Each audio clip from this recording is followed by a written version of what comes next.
The war in Ukraine has proven that the Russian military cannot stand up to the United States armed forces in a peer conflict. And here's why.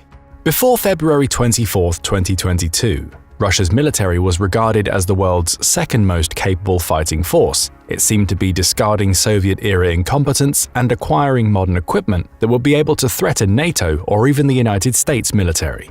After 2 years of war to put it to the test, Russia's military has not gotten a passing grade. While Russia has indeed proven more resilient than many international observers hoped, its armed forces have still only managed to capture a comparatively small amount of territory in eastern Ukraine at the cost of hundreds of thousands of casualties. This is not the work of a first-rate fighting force. So, what has the conflict in Ukraine revealed about the Russian military's ability to stand up to the United States armed forces? Let's find out. All modern wars begin with establishing at least air superiority. Russia's failure to do so in Ukraine has been one of the most important reasons why its campaign stalled and turned into a long war of attrition. Russia's reluctance to use its air fleet puzzled many military experts at the start of the war. As of 2022, it had the world's second largest number of total military aircraft, with 4,182. Ukraine, by contrast, only had 311. Russia should have been able to establish air superiority quickly through sheer numbers alone, but it didn't. Particularly puzzling was Russia's reluctance to deploy its latest and greatest fighter jet, the supposedly fifth-generation Su-57 Felon.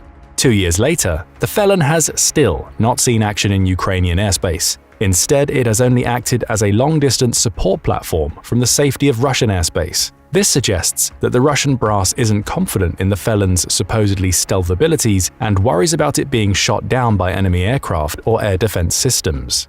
Russia is clearly afraid of losing the Su-57 and damaging the plane's prestige. It also only has 22 of them. 76 are supposed to be delivered, but given sanctions, that order will be delayed, to say the least. Russia is afraid of losing its existing Felons for that reason as well. All of this is a problem for Russia should it get into a military contest with the United States. America's air fleet significantly outnumbers it, with over 13,000 combat aircraft between the different branches of the armed forces. The Su-57 cannot match the United States' premier fighters either. The F-22 Raptor and the F-35 Lightning II both have significantly lower radar cross-sections than any aircraft the Russians can bring to bear, and there were already 450 F-35s in American service by February 2022, according to a Congressional Budget Office report. Although the United States only has 187 Raptors in service and not all of them are ready for combat, each Raptor is worth at least several enemy aircraft. In an all-out air battle, the F-22 and F-35 would complement each other, with the Lightning II's unparalleled situational awareness helping the Raptor in its mission of achieving air dominance. Both planes are highly stealthy, with the F-35 having a cross-section of a metal golf ball, according to some reports from American military officials. The F-22 is a little more detectable, but only at a range of about 10 miles. Long before the enemy knew they were coming, both planes could launch long-range missiles at their targets and leave, which will especially be the case once they are armed with the coming AIM-260 JATM, which has a range of 120 miles. The United States also has thousands of upgraded fourth-generation aircraft like the F-15 Eagle, F-16 Fighting Falcon, and the FA-18 Super Hornet available. It is worth noting that the F-15 in particular has never been shot down in combat, and the coming F-15EX will make it an even better aircraft. American pilots are also more extensively trained and experienced in the sky. According to the Flight International publication, American pilots get about 17 hours of flight time per month, adding to a little over 200 per year. This data is reflected in the flight times of common planes in the American fleet. For example, a typical F-15 gets about 300 to 400 flight hours per year, while the F-16 gets between 200 and 300. In contrast, Russian pilots get about 130 to 180 hours of flight time per year. The difference therefore ranges from 10 to 35% less, and there are more American pilots. The conclusion seems hard to escape that in the skies, the United States would have a significant advantage, and it would only be a matter of time before it establishes at least air superiority, although Russian air defense systems will remain a threat. In naval power, the balance between the two sides is also lopsidedly shifted in favor of the United States. The US Navy currently has 11 aircraft carriers, nearly half of the world's total of 24. In contrast, Russia only has one, the perennially problematic Admiral Kuznetsov, which has been undergoing repairs since 2018. The Russian Navy isn't up to par in other ways either. As of November 2023, it has 265 units in its fleet, with a median hull age of 31 years. It only has 4 cruisers, with the youngest of them being the 26-year-old Pyotr Veliki. Russia only has 12 destroyers, and they are also aging. The youngest is the 25-year-old Admiral Chabanenko, which is the only destroyer manufactured since the fall of the Soviet Union. The rest of the Russian Navy's surface ships are 11 frigates and 83 corvettes, the latter of which are vessels that typically have displacements between 500 and 2,000 tons. They are the smallest class of warship. These ships tend to be the newest in the Russian Navy. The implication of this is that as the Russian Navy retires its cruisers and destroyers, it is replacing them with lighter frigates and corvettes. Unfortunately, these lighter ships are not as well armed, not as well protected, and cannot stay at sea for as long because they carry fewer supplies. Because of this, Russia is steadily losing its blue water surface fleet and is less capable of projecting power in the world's oceans than it was in the past. Russia has 58 submarines. These vessels are in better shape than the surface fleet. However, 22 of these are diesel-electric submarines. This means that although the two submarine fleets are similar in number, the American fleet will be quieter and have longer range. The United States has 68 submarines, all of which are nuclear-powered, making the American fleet quiet and capable of long-duration missions. The US Navy also has 22 cruisers and 70 destroyers, giving it superior power projection to Russia over long distances. The conclusion seems hard to escape that in a naval confrontation, the United States would have a significant advantage, with its more durable ships, longer range, and superior air power. The performance of Russia's Black Sea Fleet, where it's been forced to retreat from Sevastopol despite Ukraine's lack of a navy, suggests that things would not go well for the Russian Navy against the US Navy, to say the least. On the ground, things should be less lopsided, at least in theory. Russia has a long history of emphasizing a ground confrontation with NATO forces, and it is traditionally a land power. Its tank fleet is designed for such purposes. Before the war in Ukraine, it had the world's largest tank fleet, with over 12,500 units. This was more than twice the size of America's tank fleet, with 5,500 units. Russia's main tanks, the T-72, 80, and 90, were explicitly designed to overwhelm the enemy with sheer numbers and easily replaceable losses. Unfortunately for Russia, there are many problems with this massed approach to warfare. As early as the Gulf War in 1991, the United States proved that it could destroy Russian tanks in large numbers. At engagements like the Battle of 73 Easting, squadrons of Iraqi T-72 and other Soviet-type tanks were destroyed in exchange for only a few American casualties. The American Abrams tanks proved themselves superior. There are a few reasons for this. Crews in an Abrams tank are much better protected than those in the T-72 or its derivative designs. The Abrams keeps its ammunition stored in a sealed compartment, while the Russian tanks don't, which makes the latter's crew vulnerable to the entire magazine blowing up. The American tanks also have greater range than their Russian rivals thanks to their ability to raise their guns to higher angles. Russia could at least in theory mitigate some of these disadvantages with its newest tank, the T-14 Armata, which has a longer range, more powerful and flexible gun, and better protection for its crew than the T-72 and its derivatives. The problem for Russia is that only about 20 prototypes of the tank have ever been built. Because of the Armata's designs around an unproven engine, the A-85-3, which was never used as a tank engine before, the Russian military has had a tough time producing the tank. But the most important reason why the war in Ukraine has proven that America would have an advantage in armor is not because of the technological or design edges, but because of how it uses its tanks compared to Russia. Russia's military doctrine descends from the Soviet concept of deep battle. Deep battle emphasizes wave upon wave of tanks crashing into an opposing battle line and achieving a breakthrough to keep things moving and avoiding a stalemate like that seen in World War I.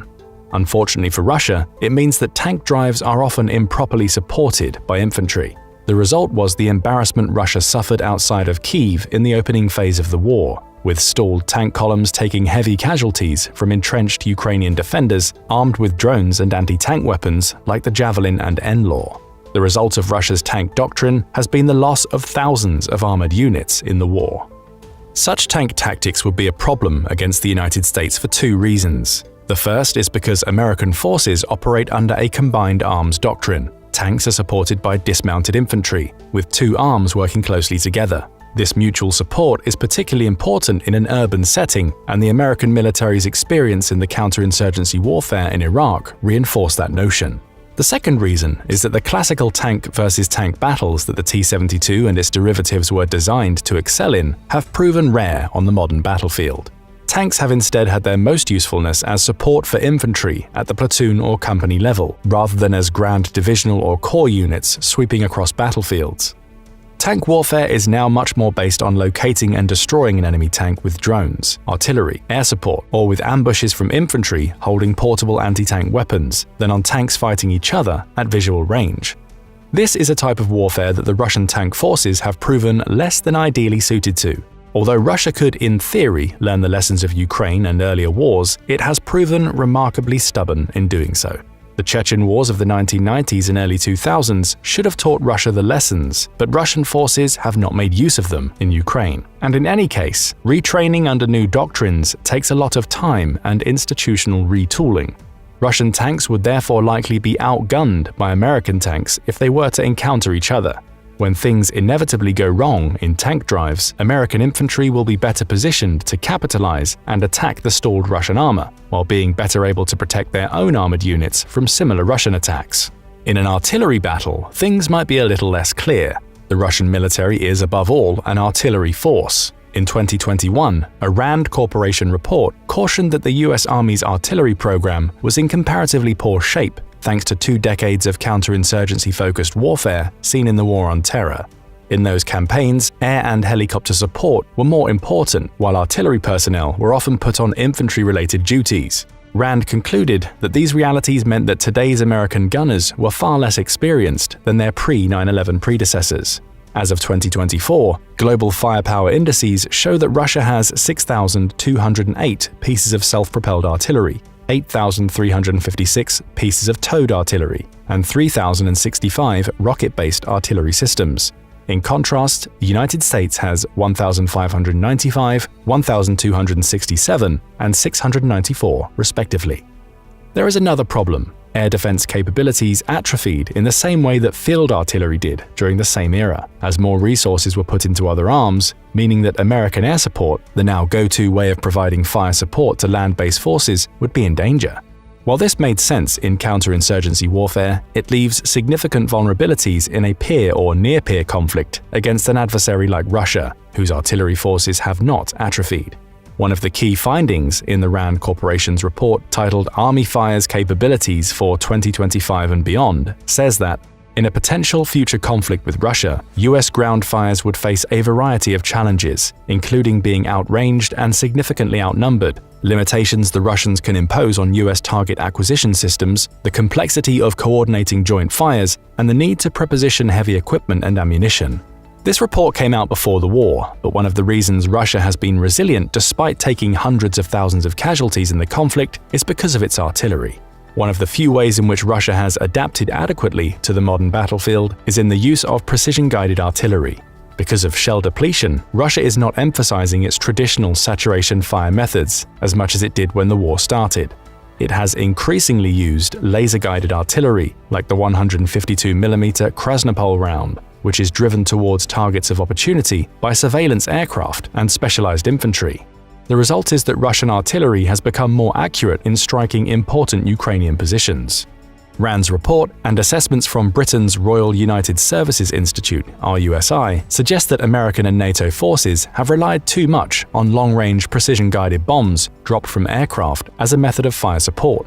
This worked against insurgents and small states, but could pose extreme problems in a peer or near-peer environment, where the adversary has air defense systems like Russia's S-400. Russia does have some weaknesses though. It has a centralized, top-down command structure that discourages initiative from junior officers. This is a problem in an artillery battle, as Ukraine's few HIMARS systems revealed in spectacular fashion in 2022.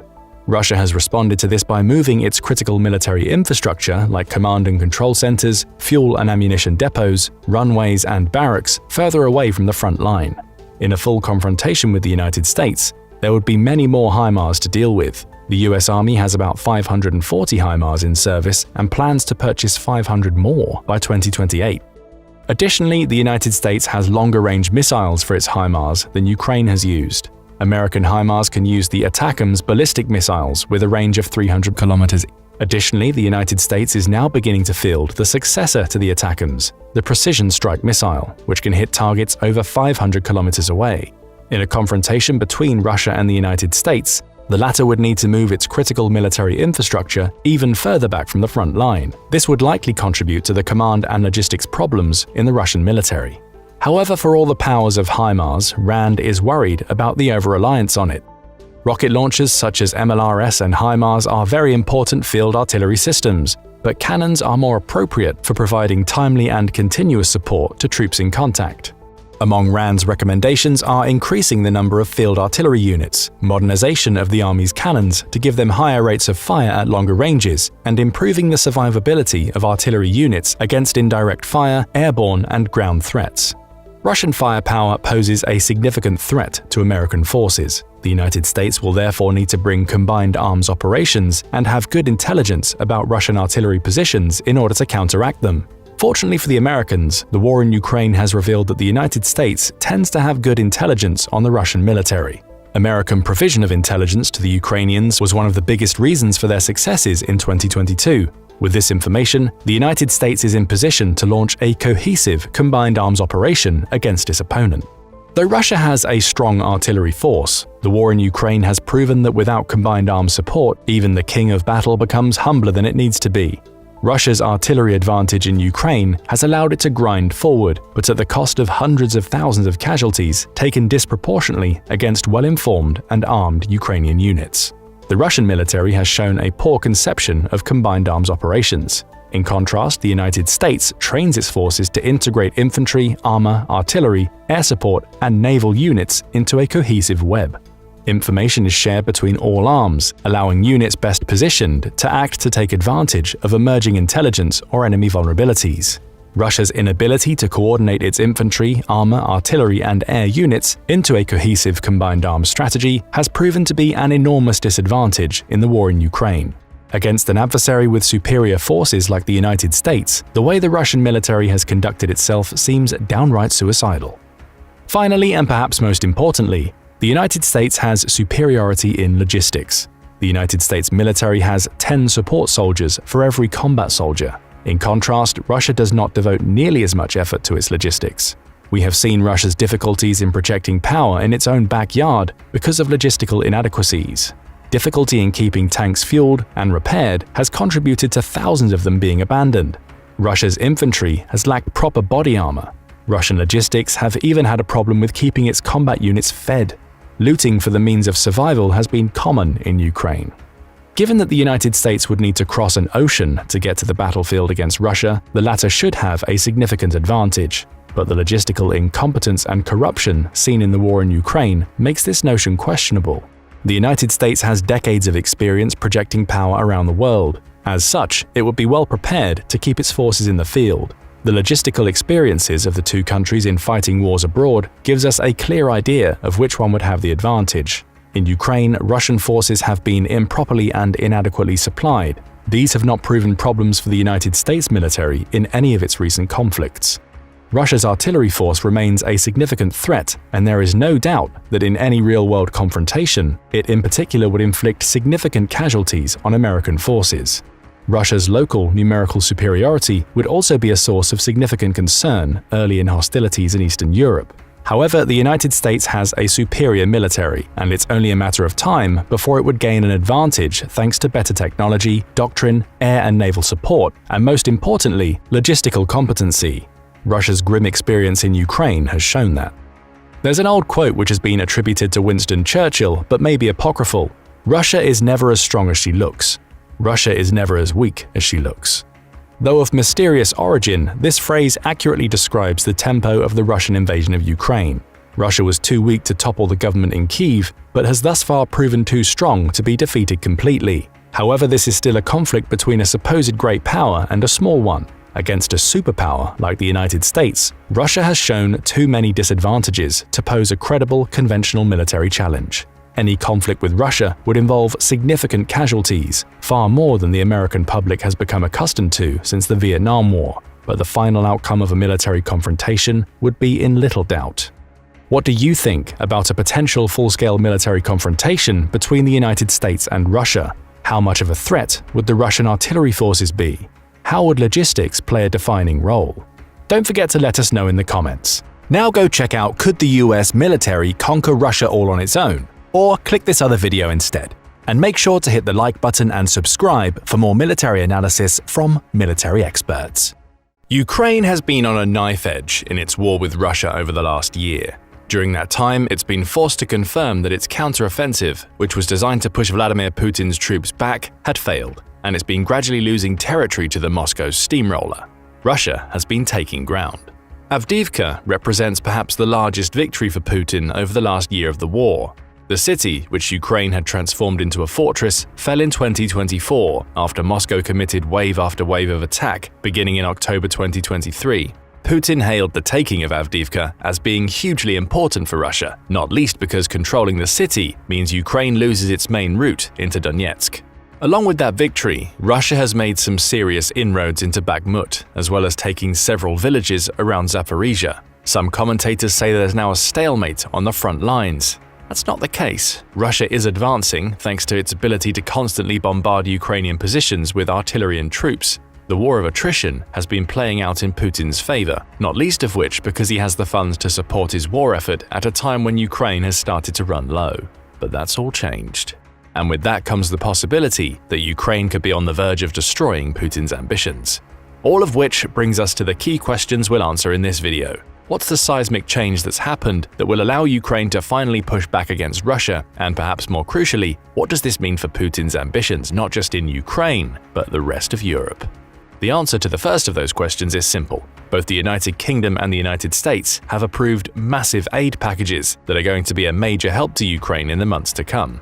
We'll start with the UK's package. On April 23, 2024, UK Prime Minister Rishi Sunak travelled to Poland for a meeting in which he aimed to strengthen the country's security ties with one of Europe's emerging military nations.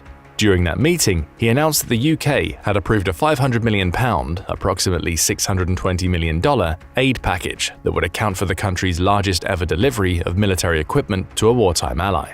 The announcement brought the UK's funding total in Ukraine up to $3.7 billion for the financial year, with most of the money going toward funding equipment that Ukraine desperately needs to fend off the Russian offensive. Among that equipment will be 60 boats, including raiding craft, dive boats, and maritime guns that can be used both to fend off any Russian naval offenses as well as provide Ukraine with options for making inroads into Russian-controlled territory in Ukraine. The UK will also provide 400 military vehicles split between 78 all-terrain vehicles, 160 Husky vehicles, which come with protective armour, and a further 162 armoured vehicles of different types. Plus, the UK will bolster Ukraine's missile stocks. The money will pay for 1,600 air defense and strike missiles that may help Ukraine deal with Russia's constant bombardments. Add to that a small number of Storm Shadow long-range guided missiles, which are capable of traveling for about 150 miles, providing Ukraine with the ability to strike Russian targets from a great distance, and you have a comprehensive equipment package. And that's not all. The UK will also provide Ukraine's ground soldiers with 4 million rounds of small arms ammunition, as well as support from its engineering industry. There's also mention of supplying drones in the press release announcing the aid package. The UK's Defence Secretary Grant Shapps was bullish when speaking about the package, pointing out that the UK was the first to provide Ukraine with modern tanks, long-range missiles, and NLAW anti-tank missiles. Now we are going even further. We will never let the world forget the existential battle Ukraine is fighting, and with our enduring support, they will win. Those are big words. But as impressive as the UK's aid package may be, alone it would not be enough to turn the tide of war in Ukraine's favour. At best, it would give Ukraine enough ammunition to defend itself for a few more months, but more is needed for Ukraine to stand any chance of destroying Putin's hope of taking the country. Enter the United States. After months of political wrangling, the US Senate has finally approved a massive $95 billion aid package. Signed and sealed by President Joe Biden, that money will go to supporting Israel, Taiwan, and Ukraine, with the latter getting the lion's share of the funding. According to the BBC, it's expected that $61 billion of that money will be dedicated to providing military aid to Kyiv, making the package about 10 times the size of that being delivered by the UK. The package has been a long time coming. As Senate Majority Leader Chuck Schumer pointed out, after more than 6 months of hard work and many twists and turns in the road, America sends a message to the entire world: we will not turn our back on you.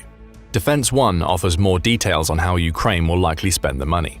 It says that $13.7 billion will go to the Ukraine Security Assistance Initiative, which works on behalf of Kyiv to procure new weapons. Another $1.6 billion will go to a similar weapons acquisition scheme, the Foreign Military Financing Program, which is overseen by the US State Department. Add to that $13.4 billion that will be used to replace weapons the US has already sent over that have since been lost in the war, along with funding for further training of Ukrainian troops, and you have a substantial aid package, albeit one that comes with a few strings attached. Those strings include provisions in the bill that the US can withdraw the funding if Ukraine doesn't spend the money in a way that the US sees as fitting. That seems unlikely. America is already working closely with Ukraine in terms of how it spends the funds, with most of it being dedicated to purchasing American equipment that Ukraine needs anyway. Ukraine can deal with that. It's also important to point out that Ukraine isn't getting all of that money, or the equipment that it will buy, in one go. Defense One says that the first tranche of weapons the US will send to Ukraine under the new aid package will have a total of $1 billion, about a 60th of the total aid. The package is likely to include anti-tank and anti-aircraft missiles, along with 155mm shells, armored vehicles, and long-range rockets. Unfortunately, there are no specific numbers at the time of creating this video, though it's safe to assume they'll be somewhat similar to the UK's. And there's more. Along with finally passing the bill for aid to Ukraine, the US House of Representatives has passed another bill that could be just as damaging to Putin. A bill that allows the US to seize Russian assets held in American banks before transferring them to Ukraine for its war effort. That bill still needs to make it through the Senate, but if it passes, it would represent a bold move by the United States that could see it free up around $67 billion in assets that would essentially double the aid package it's sending to Ukraine. That bill could also serve as a trigger for other nations to do the same. After all, the $67 billion in frozen assets that the US holds is just a fifth of the $300 billion plus of frozen assets held around the world. According to Russia's central bank, Moscow has around $207 billion invested in the euro, along with $37 billion invested in the British pound. There are also tens of billions of dollars invested into the Japanese yen and Canadian and Australian dollars. Imagine what would happen if the nations controlling these currencies all followed America's lead. Ukraine would suddenly have access to over $300 billion of Russia's frozen money, which it could use to fund its defense. Of course, Putin has been quick to call any type of seizure illegal and has threatened retaliation if it happens. So the fact that the US even has a bill at all, never mind one that's passed through the House of Representatives and seems to have support of key Republican Party players, suggests that the wider world is ready to take a more aggressive approach to dealing with Putin's attempts to take Ukraine. And that brings us neatly to the second question we posed at the beginning of the video. Why does the renewed aid the United Kingdom and the United States providing to Ukraine spell such bad news for Putin? There are several answers to this question, starting with the most obvious one. The aid bolsters Ukraine's defense at a time when Russia has been slowly pushing it back in a devastating war of attrition. Right now, Russia controls around 18% of Ukrainian land, which it's managed to gain by virtue of having more equipment and manpower. That equipment advantage has come to the fore in Russia's reliance on constant missile and drone barrages over Ukrainian cities, which are supplemented by its ability to send soldier after soldier into the fight with seemingly no sign of letting up. That strategy is unlikely to change in the short term.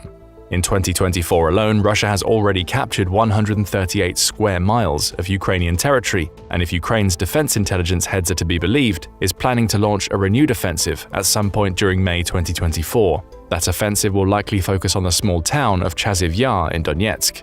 That would be bad news for Ukraine, because the capture of that town would open the way to Kramatorsk and Slovyansk, two Ukrainian strongholds in the Donbas region. Chatham House also believes it's likely that Putin will intensify Russia's missile and drone strikes, focusing on Ukrainian infrastructure, logistical routes, and industrial base. All have suffered in recent months from a lack of air defenses. And it's here where we may see the tide start to turn. As part of its aid package, the United States is supposedly providing a Patriot missile defense system to Ukraine, with that system being capable of shooting down many of the types of missiles that Russia will use in these attacks. Germany has also committed to sending one, with Greece and Spain also facing increasing pressure to transfer their Patriot systems to Ukraine. Add to that the money Ukraine can now access, which it would use to purchase more Patriot missile systems, along with the ammunition they require, and the country is now in a better position to defend itself against missile strikes. Why is that such bad news for Putin? It's possible that Russia might start running low on missiles if it has to start firing more to achieve the same results it enjoyed before Ukraine got access to these new Patriot systems. Back in January 2023, Ukrainian intelligence officers started to suggest that Russia was running low on its ballistic missile stocks. A Ukrainian Airforce official named Yuri Inat suggested that Moscow had fewer than 100 of its Iskander missiles left due to its repeated strikes throughout 2022, forcing it to rely on its weaker S-300 and S-400 systems. The S-300s date back to the days of the Soviet Union, making them less reliable than their supposedly dwindling modern alternatives. Their use, suggested Inat, meant that Russia must be running low on ballistic missiles. But that was over a year ago, and the barrages kept coming. Still, it highlights the equipment and munitions challenges both face in what has become the modern example of what industrialized ground warfare looks like. According to Reuters, Russia has already fired 8,000 missiles, along with sending 4,630 Shahid drones into Ukraine. It's making and buying more, but that rate of use will eventually mean Moscow starts to run low, with Ukraine being aided by its new missile defense systems to put an even more severe dent in Moscow's missile stockpiles. In short, Putin may not be able to rely on his missile barrages for as long as he would have done without the aid packages. And given that those packages include supplying Ukraine with more missiles of its own, he may also find that the ground Russia has already taken in the country could be subjected to the very same missile strategies he used to take that ground in the first place. But Putin has a workaround for that problem, one he's already been using to great effect in Ukraine: glide bombs. In an interview with the UK's Times radio station, Professor Michael Clarke, a fellow of King's College in London, discussed Russia's use of these bombs. Specifically, he highlighted the Fab 500 and Fab 1500 variants, which are capable of carrying warheads weighing 1,102 pounds and 3,306 pounds respectively. These are very old bombs. They're not equipped with the precision-guided systems that modern missiles have, though their payloads are so massive that it doesn't really matter. As long as Russia can drop the bombs in proximity of their targets, they don't need direct strikes. The bombs can still cause damage. Clarke points out that Moscow has found a way to fit small wings to these bombs, giving them the ability to glide towards a target after being dropped from an aircraft. That's been huge for Putin. One of Russia's planes can drop a glide bomb from 30,000 feet in the air while being 50 miles behind the front lines and still know that it's likely to hit its target. The bombs were crucial to Russia's taking of Avdiivka. According to Le Monde, one Ukrainian fighter said, "These bombs completely destroy any position. All buildings and structures simply turn into a pit after the arrival of just one KAB, a term used for the glide bombs. And they drop 60 to 80 pieces on us in just one day," the soldier concluded. Countering those bombs is going to be a huge challenge for Ukraine. The only thing Ukraine can really do, according to Clarke, is take out or chase off the Russian planes that are dropping the bombs in the first place. That's where the Patriot systems may come into play again, as their range is such that they can target and hit Russian planes stationed 50 miles behind the front lines, potentially taking them out of the game before they can launch their deadly payloads. Again, another huge boon for Ukraine. If it's able to get its hands on more fighter jets, the Netherlands will provide it with 6 that were previously meant for sale in the US, as of a February 2024 report. It could even take the fight to those bomb-dropping planes. These are all little steps.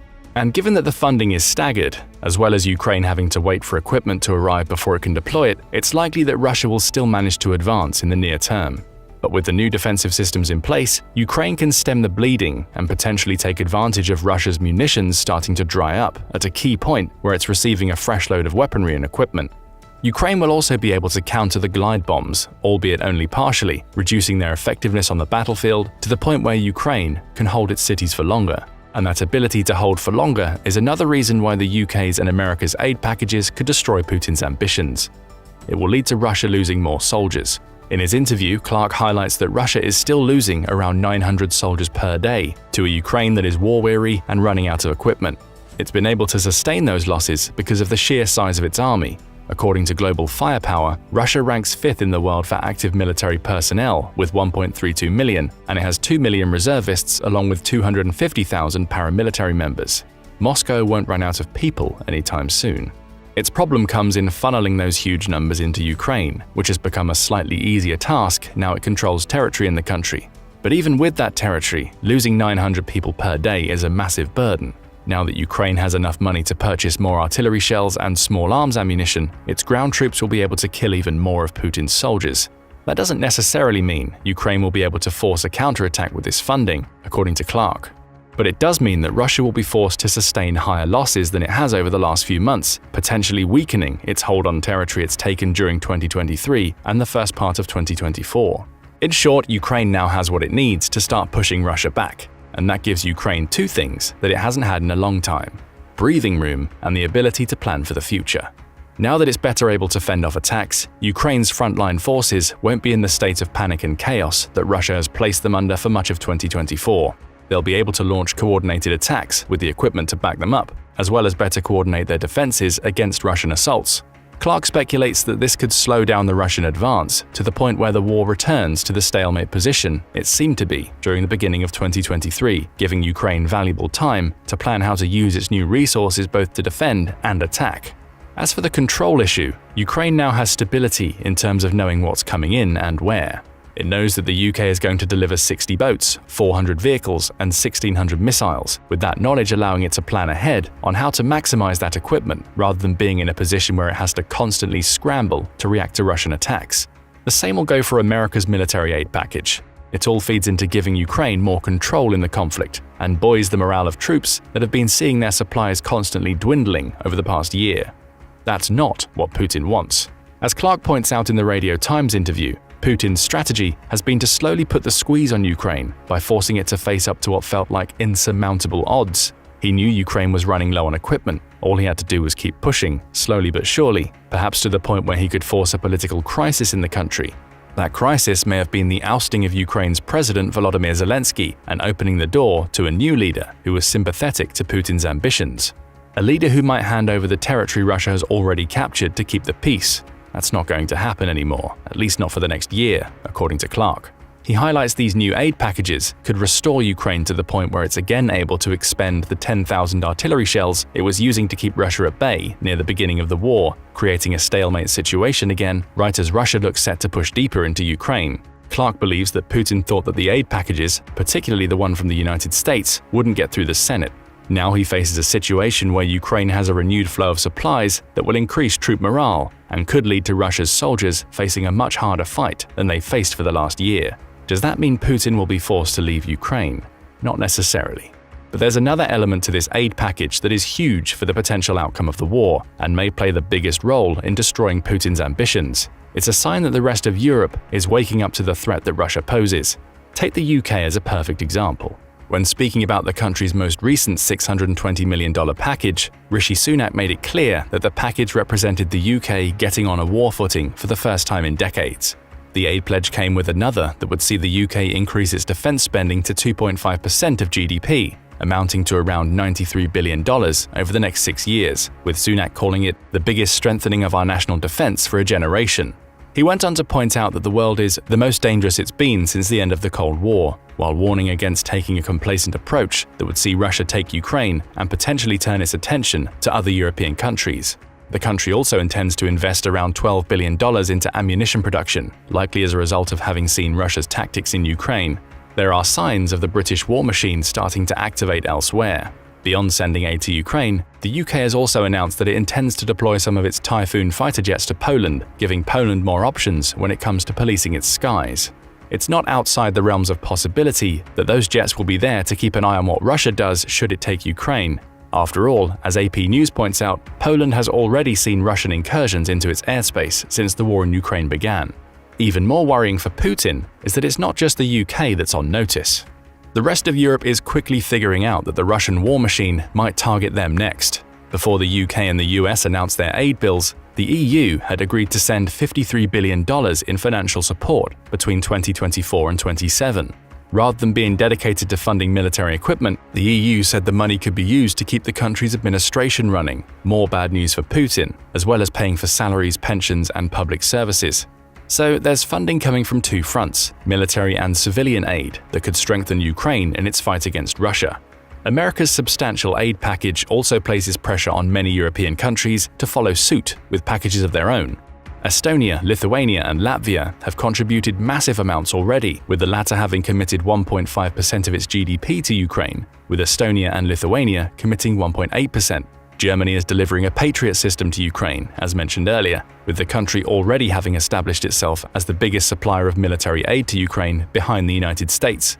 And of course, we have France's President Macron talking about the possibility of sending NATO troops into Ukraine to fight Russia is still on the table, even if the rest of NATO's leaders claim that's an impossibility. These are far from the only examples. but all prove that Europe is increasingly concerned about Putin's ambitions, both for Ukraine itself and for the rest of the continent, should he succeed in taking Ukraine. Again, that's not what Putin wanted. His invasion of Ukraine was meant to be a smash and grab. The country was supposed to roll over in a matter of months, accept that it would become part of Russia, and the rest of Europe would just have to deal with it. Instead, Ukraine has held on. It's now being buoyed by financial aid that will allow it to fight for another year, and Putin is having to watch as the rest of Europe mobilizes production, while committing even more money to Ukraine, so it'll be ready to fight if Putin turns his attentions beyond Ukraine. It all adds up to Russia potentially losing steam in Ukraine. Putin has already responded by threatening to increase the rate of missile strikes in Ukraine in response to America's aid bill passing. Through his defense minister Sergei Shoigu, Putin said that Russia will increasingly target storage bases and logistics centers for Western weapons in response. Russian propaganda has also started the nuclear weapons conversation again, with Newsweek reporting on April 29th that state TV channel Russia 1 news anchor Dmitry Kiselyov has talked about Russian nuclear launches on the air. He said that if NATO troops enter Ukraine, Russian nukes would not only disarm France in an instant, a clear shot at Macron, but would target American decision-making centers. Those words may not come directly from Putin, but they come from a prominent figure on Russian state-sponsored television, meaning we can assume Putin approves. And as Clark concludes in his interview with Times Radio, the renewed threats of nuclear war could be a sign that Russia is worried. It knows Ukraine is going to get a heavy injection of military equipment, and that injection may just be a heavy enough dose to stop the Russian war machine in its tracks. But what do you think? Could the announcement of financial aid from the UK and the US help Ukraine to turn the tide in the war? Is it all a case of too little too late? And is Putin genuinely worried about the rest of Europe mobilizing in the wake of his invasion? Are his plans going to come crumbling down? Tell us what you think in the comments, and thank you for watching the video. China's been all about diplomatic charm, pushing a military non-intervention policy as its way of playing nice for economic gains. But let's not kid ourselves. That strategy has a lot to do with the tight hold the US and NATO pals have on key regions like Eastern Europe, the Middle East, and the Indo-Pacific. Despite emerging as the world's second-largest economy, outpacing Western counterparts through sheer volume, China finds itself at a crossroads. Industrially, it's a powerhouse, fueled by an expansive workforce. Technologically, however, it trails behind the US, revealing a significant gap in innovation and military prowess. This gap has become glaringly apparent in the face of military conflicts such as the ongoing war between Russia and Ukraine. The conflict has not only tested the mettle of those directly involved, but also offered a window into the Western military arsenal. As Ukraine continues to receive a steady flow of support from NATO, including tanks, missiles, you name it, arming them to stand their ground or at least hold the line against Russia, the world witnesses the depth and breadth of Western military support. But just how deep does the rabbit hole of Western weaponry superiority go? Follow us as we dive into the cutting-edge arsenal that's shaping the balance of power on the global stage. Let's take the newest missile systems as an example. There are three main missiles that Ukraine has received to turn the tide of the war: Storm Shadows, Attackams, and Starstreaks. The Storm Shadow is among the latest generation missiles produced by the UK and France. It's one of the most consistent air-to-ground ordnances available, and Ukraine has managed to use its potential to remove Russian infrastructure with great success. The secret behind the Storm Shadow's effectiveness lies in its increased range. While traditional missiles could reliably hit targets from 70 or 80 miles away, the maximum range of the Storm Shadow is around 150 miles. This means that Ukrainian forces could feasibly push Russia back away from its borders with precision strikes to infrastructure and supply convoys. The increased range allows the Storm Shadow to be fired out of detection, giving Russia much less time to respond and minimize the damage. Storm Shadows also have the logistical and tactical advantage over many similar missiles currently in use. Due to a trifecta of state-of-the-art navigational systems, GPS, inertial positioning, and terrain contour matching, the Storm Shadow has unparalleled accuracy. Additionally, since the systems are designed to provide redundancy, the missile is much less susceptible to technological counterattacks. If an enemy tried to disable one of the navigational systems, the rest would be able to guide the missile to the target without any issues. The combination of range and security means that the Storm Shadow missiles can present a serious long-range artillery threat. This is further emphasized by the fact that Ukraine has had major success with the missile, despite its inability to utilize its potential to the fullest. While the Storm Shadow has excellent navigation systems, the pilot still needs to lock onto the target. With more advanced aircraft, the targeting system can work in sync with the missile. This allows it to use a fire-and-forget launching method, giving the pilot free rein to retreat from enemy airspace. If combined with a long-range aircraft, the Storm Shadow can strike down enemy targets with minimal danger to the pilot and the plane. However, Ukraine didn't have planes that could integrate these advanced targeting systems. The Soviet-era MiG-29 and Su-27s weren't designed with those capabilities, and the country hasn't done much to upgrade the planes with more modern systems. As a result, the army has been forced to use makeshift systems that could only partially leverage the Storm Shadow's power. This typically means that the weapon's range would be decreased to that of the targeting system. In Ukraine's case, it resulted in a range of roughly 100 miles, with anything above that heavily reducing accuracy. Considering that even with a technological mismatch between Ukrainian planes and the Storm Shadow, Ukraine has been able to get solid results, imagine how effective those missiles would be with proper support from modern aircraft. This should be possible in a few months, however, since the US, Denmark, the Netherlands, and Belgium have agreed to send F-16s to Ukraine. With these fourth-generation aircraft, the Storm Shadows could be used to their full extent. Similar concepts apply to the other two missiles. The ATACMS, for example, is a ground-deployed missile that requires a truck launcher. It has a higher speed than the Storm Shadow and can be outfitted with either a unitary or submunition warhead. When used with submunition warheads, ATACMS can cover a huge area with explosives, making them especially effective at taking out enemy infantry and damaging infrastructure. However, the ATACMS alone wouldn't be such a danger for the Russian troops. The real benefit came from the US sending HIMARS to Ukraine to outfit them. These mobile launchers can carry a vast assortment of missiles and can easily navigate the war-torn roads and harsh terrain across Ukraine. Additionally, HIMARS can be more easily camouflaged, allowing them to be deployed closer to the front line while minimizing the chance of detection. Finally, the vehicles could rapidly fire the missiles in stock and then drive away, giving enemies little time to determine their location and launch a counterattack. HIMARS have also been vital in cutting off Russian supplies from the war fronts. Due to the system's increased range compared to the closest Russian analog, the BM-30, HIMARS can be deployed to target and endanger vital bridges and roads that connect the Ukrainian outskirts with the border. Russians are then forced into a war of attrition where they can't engage the Ukrainian army due to a lack of equipment or supplies. Worse still, they also can't feasibly retreat without incurring heavy losses since the main channels are ripe for artillery attacks. As a prime example, Ukraine destroyed 50 ammunition depots within the first months of HIMARS being deployed throughout the country, decimating Russia's access to weapons. Even with all these perks, it should be noted that up until now, Ukraine has only received ATACMS M39 Block 1 missiles. These are submunition warhead missiles, but their range is drastically smaller than other ATACMS missiles, at only 100 miles. Given that other types of missiles have an effective range in the realm of 170 to 190 miles, Western countries have an even more potent version of the ATACMS sitting in silos, waiting to be used against China if they happen to go to war. Finally, the Starstreak missiles are man-portable anti-air missiles capable of taking down enemy aircraft with extreme precision. They are unique in the sense that their warhead is split into 3 tungsten-alloyed darts with a delayed explosive charge. This creates a wider impact area should the darts hit a target, while also minimizing the risk of misfiring and failure to detonate. Due to a delayed explosion, the charges can be devastating against light armored vehicles and aircraft. The tungsten dart first penetrates the armor casing, which triggers the delayed fuse. Once the dart is firmly embedded into the target, the charges detonate.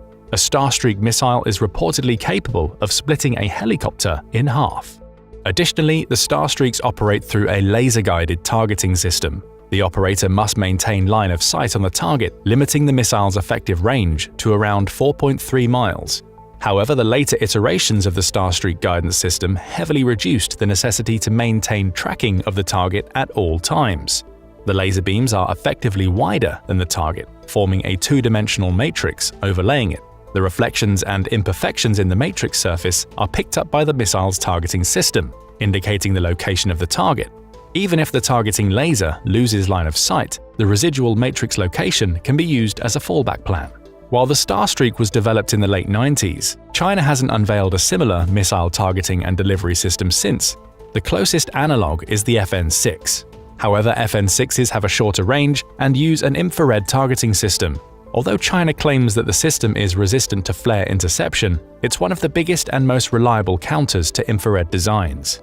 Furthermore, the FN-6 is closer in design to the older US Stinger missiles, which were largely considered to have been made obsolete by the Starstreaks. Therefore, China's ground-based short-range anti-air defense is lagging behind the capabilities of Western countries.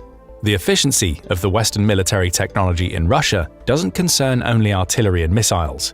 NATO has supplied Ukraine with roughly $80 billion in humanitarian, military, and direct financial assistance, giving them access to resources the country couldn't have obtained in years otherwise. This is most notable in the efficiency and doggedness of Ukrainian troops. If we calculate the losses incurred by Russia over the last 2 years, the figure reaches a staggering 315,000 soldiers. Some sources suggest this figure is even higher. This is a combined number of deaths and injuries that have made soldiers unable to return to the battlefield, equaling 87% of the country's total army size at the start of the invasion. While Russia has instituted widespread conscription campaigns, and it has the benefit of having a much larger population to draw from, this is a monumental loss of people over 2 years. According to some estimates, it would make Russia's losses among the top 5 deadliest wars in the 21st century based on their duration. China has obviously seen the effect massive donations, financial aid, and military support can have on the world stage. While China's stance in the 2022 Russian invasion appears non-confrontational, their tacit or overt support for Russia speaks volumes. As the global community largely decries Russia's actions in Ukraine, China's silence and criticism of Western sanctions against Russia stands out. But what does China's economic lifeline to Russia amidst European sanctions reveal about the deeper strategic play at work? With Europe cutting off Russian energy exports to stifle military funding, China's move to tap into Siberia's resources not only rescues Russia from potential economic isolation, but also secures its own energy needs at bargain prices. How does this strategic maneuver affect the balance of power in the Indo-Pacific, and what implications might it hold for global politics? China's main sore point in the 20th and 21st centuries is Taiwan, or Chinese Taipei. While China has been determined to exert more control over Taiwan, the island nation is currently being protected by the US military. Furthermore, China's claims in the South China Sea are directly contesting several nations in the region, creating a tense situation for China. The portion of the South China Sea that the country claims almost go to the vital Strait of Malacca, one of the busiest trading routes in the world and one of the main oil and gas transport routes between the Middle East and China. Considering that the Strait of Malacca is not under direct Chinese control, China has to depend on other countries in the area, allowing Chinese oil and gas-bearing ships to pass through the strait.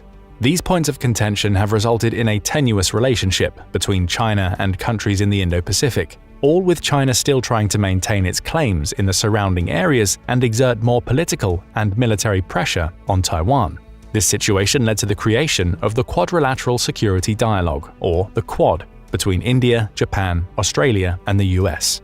The Quad's main objective is to limit China's influence in the Indo-Pacific, creating a barrier between it and the other nations of the region. This is further complicated by the fact that China maintains claims on parts of the Himalayas that belong to India, creating additional strains between these two countries. As a result, India has even more of an incentive to oppose China's influence in the region. This has been further exacerbated by India recently opening more dialogues with the Western countries. In a deal with the US, India agreed on a plan that uses railroads and ports to transport goods between Europe and India. The plan involves building a series of railways to bypass the constricted Suez Canal, instead using Israeli Mediterranean ports in the west and the UAE's ports on the east of the Arabian Peninsula. The plan was made in response to China's Belt and Road Initiative, which aims to directly connect China to Europe via roadways, but also utilizing the Suez Canal and Strait of Malacca for international seaport access. China's BRI also plans to infuse Pakistan with $60 billion in investments to utilize the country's coal resources. China therefore has made extensive plans to become partially independent from its neighboring countries economically and prevent significant bottlenecks in its material imports. While China is the world's largest economy, its industry is heavily reliant on importing goods and raw materials. While the country has a significant population, it doesn't have nearly enough natural resources to maintain a growing industry. Any Western initiatives that ultimately control how much China can import goods and exert geopolitical and financial influence on other nations creates pressure on China's manufacturing industry. That's why China is hesitant to stir up trouble in its surroundings. If China makes the first move and it doesn't immediately gain positive results, it could end up in a similar situation as Russia is currently. However, what needs to be kept in mind are the main differences between the Russo-Ukrainian war and a potential China-Western conflict. Principally that the West is only a proxy and a donator in the former. If China instigates a military conflict against the Western nations, they would be witness to the full military might of the West. During the war in Ukraine, NATO countries have been sending their last-generation equipment and weaponry.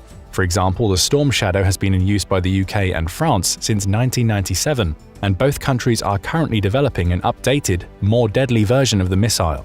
According to a statement issued by the British Ministry of Defence, the replacement for the Storm Shadow, tentatively called the Future Cruise Anti-Ship Weapon, is expected to be in service by 2028.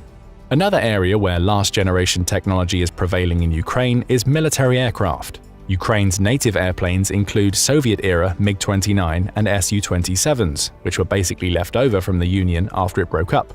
Ukraine has done its best to maintain these planes, but their equipment hasn't been updated to modern standards. In contrast, Russia has upgraded its Soviet planes with modern radar and tracking capabilities, giving them an aerial advantage over Ukrainian planes. Additionally, Russia is also using the more advanced version of the plane with the designation Su-35. These are late fourth-generation planes, Russian counterparts to the F-15. Despite their upgrades, Russia has failed to maintain total air superiority over Ukraine, partially due to the vast amount of missiles that Ukraine can use to shoot down Russian aircraft.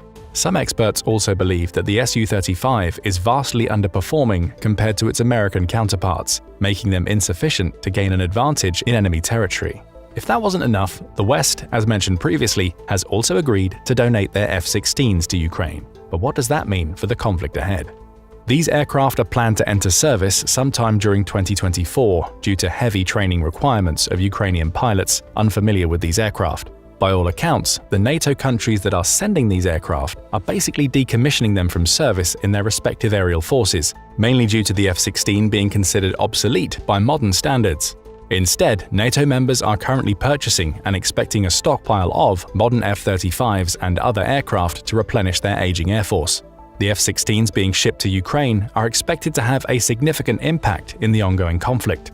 Some estimates show that the F-16s will help Ukraine exert air superiority over its entire airspace, with the F-16s providing key strategic and tactical support due to their improved radar range and service life. Other benefits of F-16 donations will give Ukraine the ability to fully utilize the advanced missiles they were given, since Soviet-era planes have largely incompatible missile targeting and launch systems for them. But where does that leave China? According to the latest reports from the Chinese military, the Mighty Dragon, or Chengdu J-20, is rumored to be the country's fifth-generation all-purpose military aircraft. While its specifications haven't been publicly released, leaks and extrapolations based on known equipment suggest that China is hoping it would have sufficient capabilities to go against F-22s and F-35s. However, the J-20 has been largely derived from previous generation airplanes. In the main, this was due to China being able to steal information on military aircraft specs, or in one case, there were reports of Chinese agents crisscrossing the region where the F-117 disintegrated, buying up the parts from the plane from local farmers. But even if China could reverse engineer the F-117's stealth technology, that's only a first-generation stealth aircraft, far behind the modern F-22s and F-35s. Add to that the fact that China seemingly hasn't been able to produce a jet engine on par with American engineering. By most accounts, the most recently updated version of the J-20 uses native WS-15 engines, which behave slightly worse than the engines inside F-22s. While China can feasibly manufacture many more engines, and some plans suggest that it aims to have 1,000 airplanes in service by 2030, the country is heavily reliant on efficient supply chains to do so.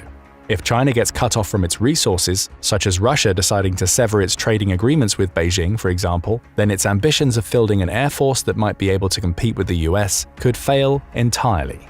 This circles back to the current Russo-Ukrainian conflict. With China relying on Russia to be a major trading partner and using Russia's plentiful natural resources in Siberia, it's no surprise that Xi doesn't want to stir up the pot and change the situation. After all, the current Russian regime is falling right into China's hands. Additionally, a prolonged war in Ukraine is more or less forcing NATO to intervene, if only by investing more financial resources and equipment into outfitting Ukraine. The current Israeli-Palestinian conflict has also played out well for China, delaying the progress of the Europe, Middle East-India trading corridor, and even shutting down the entire project due to the complex and unstable geopolitical situation. This means that China has free rein to plan for its ambitions of the Belt and Road Initiative due to a lack of viable trading alternatives. Furthermore, Saudi Arabia has staunchly remained neutral on this front, trying to use whichever initiative will benefit them the most. But if Russia fails to maintain supremacy in the Russo-Ukrainian war, then the country may experience a significant shift in ideology. In the unlikely case of Putin being removed from office, there's a chance that his successor might not view a close relationship with China so favorably. After all, China is currently laying claim to the Russian province of Outer Manchuria, which has been a significant thorn for China during the past century. It represents one of the only remaining pieces of territory that China hasn't been able to get back after the unequal treaties in the 19th and 20th century. All of which means that China might be actively trying to create a foothold in the area under the guise of extending its trading partnership with Russia. The geopolitical situation would also suggest that China might be gunning for the entire Siberian Far East, and for multiple reasons. Apart from being rich in natural resources, Lake Balkai is located in Siberia, the largest freshwater deposit in the world, which would be an excellent target for exploitation to fuel the water-starved population centers in China. Additionally, controlling Siberia would provide China with access to the Sea of Japan on the east and even the Arctic Ocean up north. While the latter might seem insignificant, Arctic routes will allow China to bypass the maritime routes that depend on the Suez Canal and vital straits in the Indian Ocean. Naturally, this would make Beijing less dependent on favorable diplomatic ties with the countries that control them. Making a move against Russia relies on China not facing any opposition from its south, which is where the US Navy is stationed. Additionally, the US has been outfitting its Marine Corps to be more independent all-terrain tactical support units. If the US can maintain control of military bases in the East China Sea, the Marines can support the US Navy and Air Force by exerting extreme area control. This would prevent the Chinese Navy from mounting a significant offensive or defensive front in the area. In a hypothetical Sino-Russian conflict, the US and the rest of the Quad could retaliate against China, cut off the Strait of Malacca and the resource transport it brings, and possibly force China to give up its claims over Taiwan. Therefore, China's only viable move is to remain a relatively silent observer in the matter. The future of the Russo-Ukrainian war hinges on whether Western weaponry can close out the war in Ukraine's favor quickly or risk the country being overwhelmed in an attrition war. If Russia loses, China might rapidly start losing the trading benefits it's received so far, but it might not have enough military power to influence that after the fact. But what do you think of China's non-interference policy in the war? Will China mount an offensive on Russia or Taiwan anytime soon? Let us know in the comments section below, and thank you for watching the video. Now go and check out why the war in Ukraine shows the US military would destroy the Russian military, or click this other video instead. In January 2024, NATO kicked off Steadfast Defender 2024, an exercise so massive it's been dubbed the biggest military shuffle since the legendary Cold War reforger maneuvers of 1988. This isn't just any routine drill, it's a historical behemoth marking NATO's grandest display in the post-Cold War era. With new members on board and tensions in Europe simmering, this exercise has all the ingredients of a high-stakes military drama. For the first time, Sweden flexed its muscles alongside NATO powers as a fully fledged member, expanding the scope and intensity of the alliance's maneuvers. But as you might guess, not everyone's throwing a party over this. Putin has been eyeing these developments with more than a little unease. In today's video, we're diving deep into Steadfast Defender 2024. We'll break down the nuts and bolts of the exercises, explore Russia's chilly reception, and unpack the strategic moves that have led NATO to ramp up its game. Buckle up, it's going to be an intriguing ride through modern military history. Let's get started with a quick overview. Steadfast Defender began on January 22nd and will end on May 31st. It involves all 32 NATO countries, including Sweden, which formally joined the alliance as the operation was underway.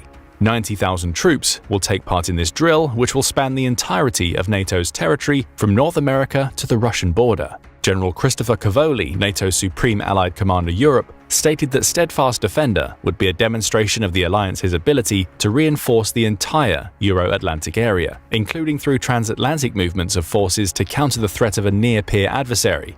In other words, this exercise would simulate a combined response to a Russian attack on a NATO country, almost certainly in Eastern Europe. Poland, the Baltic, Germany, Norway, and Romania are therefore major areas for the exercise's operations, as all of these places are considered vulnerable to a Russian attack. In outlining the overall goal of the operation, Cavoli stated, "Exercise Steadfast Defender 2024 will be a clear demonstration of our unity, our strength, and our determination to protect each other, to protect our values and the rules-based international order." American units participating in the Steadfast Defender exercise include the U.S. Second Fleet, Green Berets, and Marines. According to the U.S. Department of Defense, over 50 total naval assets are taking part in Steadfast Defender, along with more than 1,100 combat vehicles. These vehicles include over 150 tanks, 500 infantry fighting vehicles, and 400 armored personnel carriers. Aircraft included are F-35s, FA-18s, F-15s, and Harrier jets and helicopters. 20,000 troops from the United Kingdom are also among the participants. 16,000 of these are from the British Army, with much of the activity coming from the 7th Light Mechanized Brigade Combat Team, which has taken its tanks, artillery, and helicopters with it. Other British Army units in Steadfast Defender 2024 include the Commando Helicopter Force, 16th Air Assault Brigade, and 16th Armoured Brigade Combat Team. 2,000 sailors and 400 Royal Marines from the Royal Navy are participating as well. A British carrier strike group centered on one of the two Queen Elizabeth-class aircraft carriers and its assortment of F-35B fighters is taking part in exercises in the North Atlantic, North Sea, and the Baltic. 15,000 of the troops in Steadfast Defender are from Poland, 10,000 are from Germany, an additional 5,000 are Dutch. The Steadfast Defender exercises are meant to be the first large-scale test of NATO's new defense plans that were approved at the Alliance's summit in Vilnius this year. According to NATO, Steadfast Defender 2024 is based on a fictitious Article 5 scenario triggered by a fictitious attack against the Alliance launched by a near-peer adversary. The Alliance's official website has detailed a timeline that offers an overview of all the sub-exercises in Steadfast Defender and their purposes. According to NATO, the first part of Steadfast Defender is focused on securing the Atlantic up to the Arctic. Live maritime exercises and amphibious assault drills are a big focus for this phase. The second part of Steadfast Defender is focused on moving troops through Europe. Troops and equipment will be deployed rapidly across national borders as part of this phase. The exercise began on January 22nd in Norfolk, Virginia. That city hosts NATO's Joint Command Force Norfolk, which is coordinating the first phase. American forces would be departing from there on that date, while Canadian forces would set off from Nova Scotia soon afterward. Between February 11th and 20th, NATO conducted maritime live exercises to test its ability to secure lines of reinforcement and communication across the Atlantic. According to the Alliance, these drills, called MARCOM LIVEX, were conducted primarily off the Spanish coast. The next set of exercises, called Brilliant Jump, took place between February 12th and 28th. These tested the NATO response force's ability to plan and execute rapid deployments, including standby readiness during peacetime. These exercises were based in Germany and Poland. Then came Joint Warrior, led by the United Kingdom, where it primarily took place between February 24th and March 3rd. These drills emphasized maritime and offshore maneuvers in conjunction with air and land operations. Exercise Dragon 24 came between February 25th and March 14th. This one was led by Poland as part of a unilateral effort to train all branches of its armed forces to respond to crises. About 20,000 total troops from 10 NATO countries participated in Dragon 24. All of the 15,000 Polish troops in Steadfast Defender took part in the exercise. Sabre Strike 24 just started in April 2024 and is being led by US Army Europe and Africa. This set of exercises is also part of Part 2 and takes place from April 8th to 30th in Germany, Poland, and Lithuania, and it's putting emphasis on rapid deployment and cold weather training in the Baltic area. From February 29th to March 14th, NATO troops participated in Trojan Footprint 24, a drill that focused on improving the integration and interoperability of member states' respective special operations forces. Bulgaria, Georgia, Germany, Greece, North Macedonia, and Romania were the main host countries for this drill.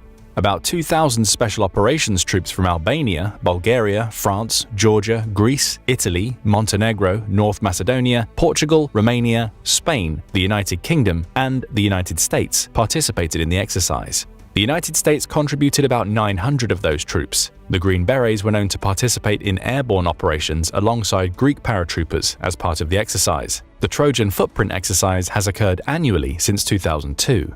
The Crystal Arrow set of exercises took place between March 4th and 15th. Latvia was the host country for these drills, and the Latvian Mechanized Infantry Brigade led them. The purpose was to practice alert procedures and evaluate the readiness of NATO's multinational battle group Latvia. The Nordic response drills occurred between March 3rd and 14th. As the name implies, the purpose of this drill was to increase NATO's ability to address challenges in the extreme north. Finland and Sweden's entry into the alliance expanded these exercises. This drill involved over 20,000 troops, 50 ships, and 110 aircraft from 14 NATO countries. The next on NATO's list is Defender 24, scheduled for the span of April 8th to May 31st, and organized by the United States European Command. This exercise involves deployment of forces over distances stretching from North America to US EUCOM's area of responsibility, with Northern Europe as the primary focus point. Defender 24 tests NATO's ability to receive, stage, and deploy these forces in Europe. Defender 24 is the foundation for other exercises like Sabre Strike 24, Immediate Response 24, and Swift Response 24. Immediate response will occur between April 21st and May 31st. The United States will lead this exercise that's designed to boost the interoperability of NATO countries. The Hungarians will lead the Brave Warrior exercises between May 1st and 22nd and will include all forces in NATO's multinational battle group Hungary. Its purpose is to increase the training for this battle group to lead international operations and plan and conduct defensive operations. Spring Storm will take place in Estonia between May 12th and 31st. It's that country's largest annual military drill and will be led by one of the Estonian Defense Forces infantry divisions. It will focus on joint defensive operations with other NATO units. The aforementioned Swift Response 24 will occur between May 14th and June 14th, therefore going over the time technically allotted to the broader Steadfast Defender exercise. The United States will lead this drill and focus on joint airborne operations. Poland, the Baltic states, and Georgia will be the primary staging grounds. Finally, there is the German-led Grand Quadriga exercise, set to take place between April 30th and July 30th, running well over the allotted time for Steadfast Defender. Germany and Lithuania will be the primary staging grounds. The Grand Quadriga drills will focus on deterrence and NATO's defense posture. Taken together, we see that the Steadfast Defender 2024 exercise will simulate multiple types of combat across the entirety of NATO's territory, implying that it will test the alliance's ability to fight a war across a broad front resembling the World Wars. Though NATO made carefully worded statements to stress that Steadfast Defender was not directed against any country, Russia is the only one that fits the bill of being able to create the scenario the alliance was training to counter. A NATO official, quoted by the US Department of Defense, admitted that the alliance was closely watching the ongoing conflict in Ukraine and incorporating its lessons into plans to improve training, capabilities, and innovation. Policymakers in Moscow were not fooled either. Before the exercises began, Russia's foreign ministry claimed that NATO was conducting a demonstration of force on Russia's doorstep. Russia's Deputy Foreign Minister, Alexander Grushko, called Steadfast Defender the irrevocable return of the alliance to Cold War hostility.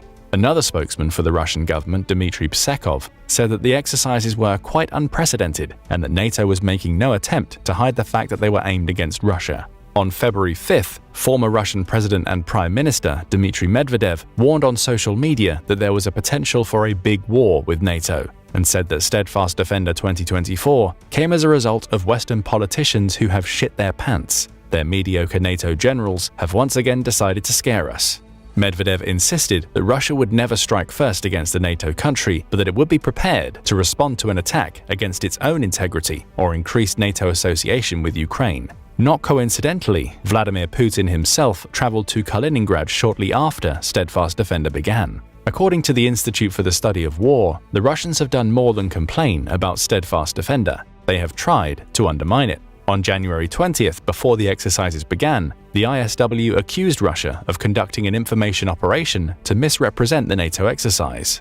According to the ISW, the Kremlin's information operation against Steadfast Defender came in several dimensions. Firstly, it tried to portray the drills as a provocation on the part of NATO. This cannot be the truth because the exercise is based on a simulated Article 5 scenario. Article 5 in the North Atlantic Treaty is by law defensive in nature.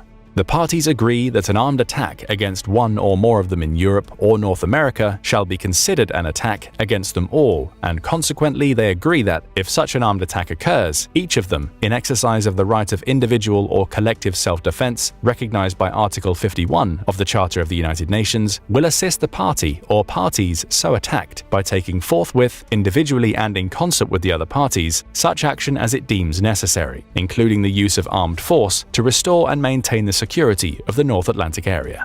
The North Atlantic Treaty, therefore, establishes that NATO is a defensive alliance. It does not cover the scenarios of a member provoking or aggressing against another country. Article 5 cannot be invoked for such purposes. The Steadfast Defender exercise also came in direct response against Russia's increasing provocations, not only against Ukraine, but against former members of the alliance. A case in point can be found in leaked Kremlin documents that were composed in the fall of 2021 by Russia's Directorate for Interregional Relations and Cultural Contacts. These documents were leaked to Swedish media in May 2023. They revealed that Russia would attempt to increase its influence over the Baltic states and reduce NATO's presence there between 2022 and 2030. In the short term, Russia sought to create new centers of influence, like NGOs, to promote closer cooperation between the Baltic states and itself, and preserve historical memory by stopping the demolition of Soviet-era monuments. NATO and its relations with the Baltic states is a key area of focus for the Kremlin. Stopping NATO's plans to build a permanent base in Lithuania by 2030, the militarization of Lithuanian territory, as the relevant document called it, is one of the plan's primary concerns.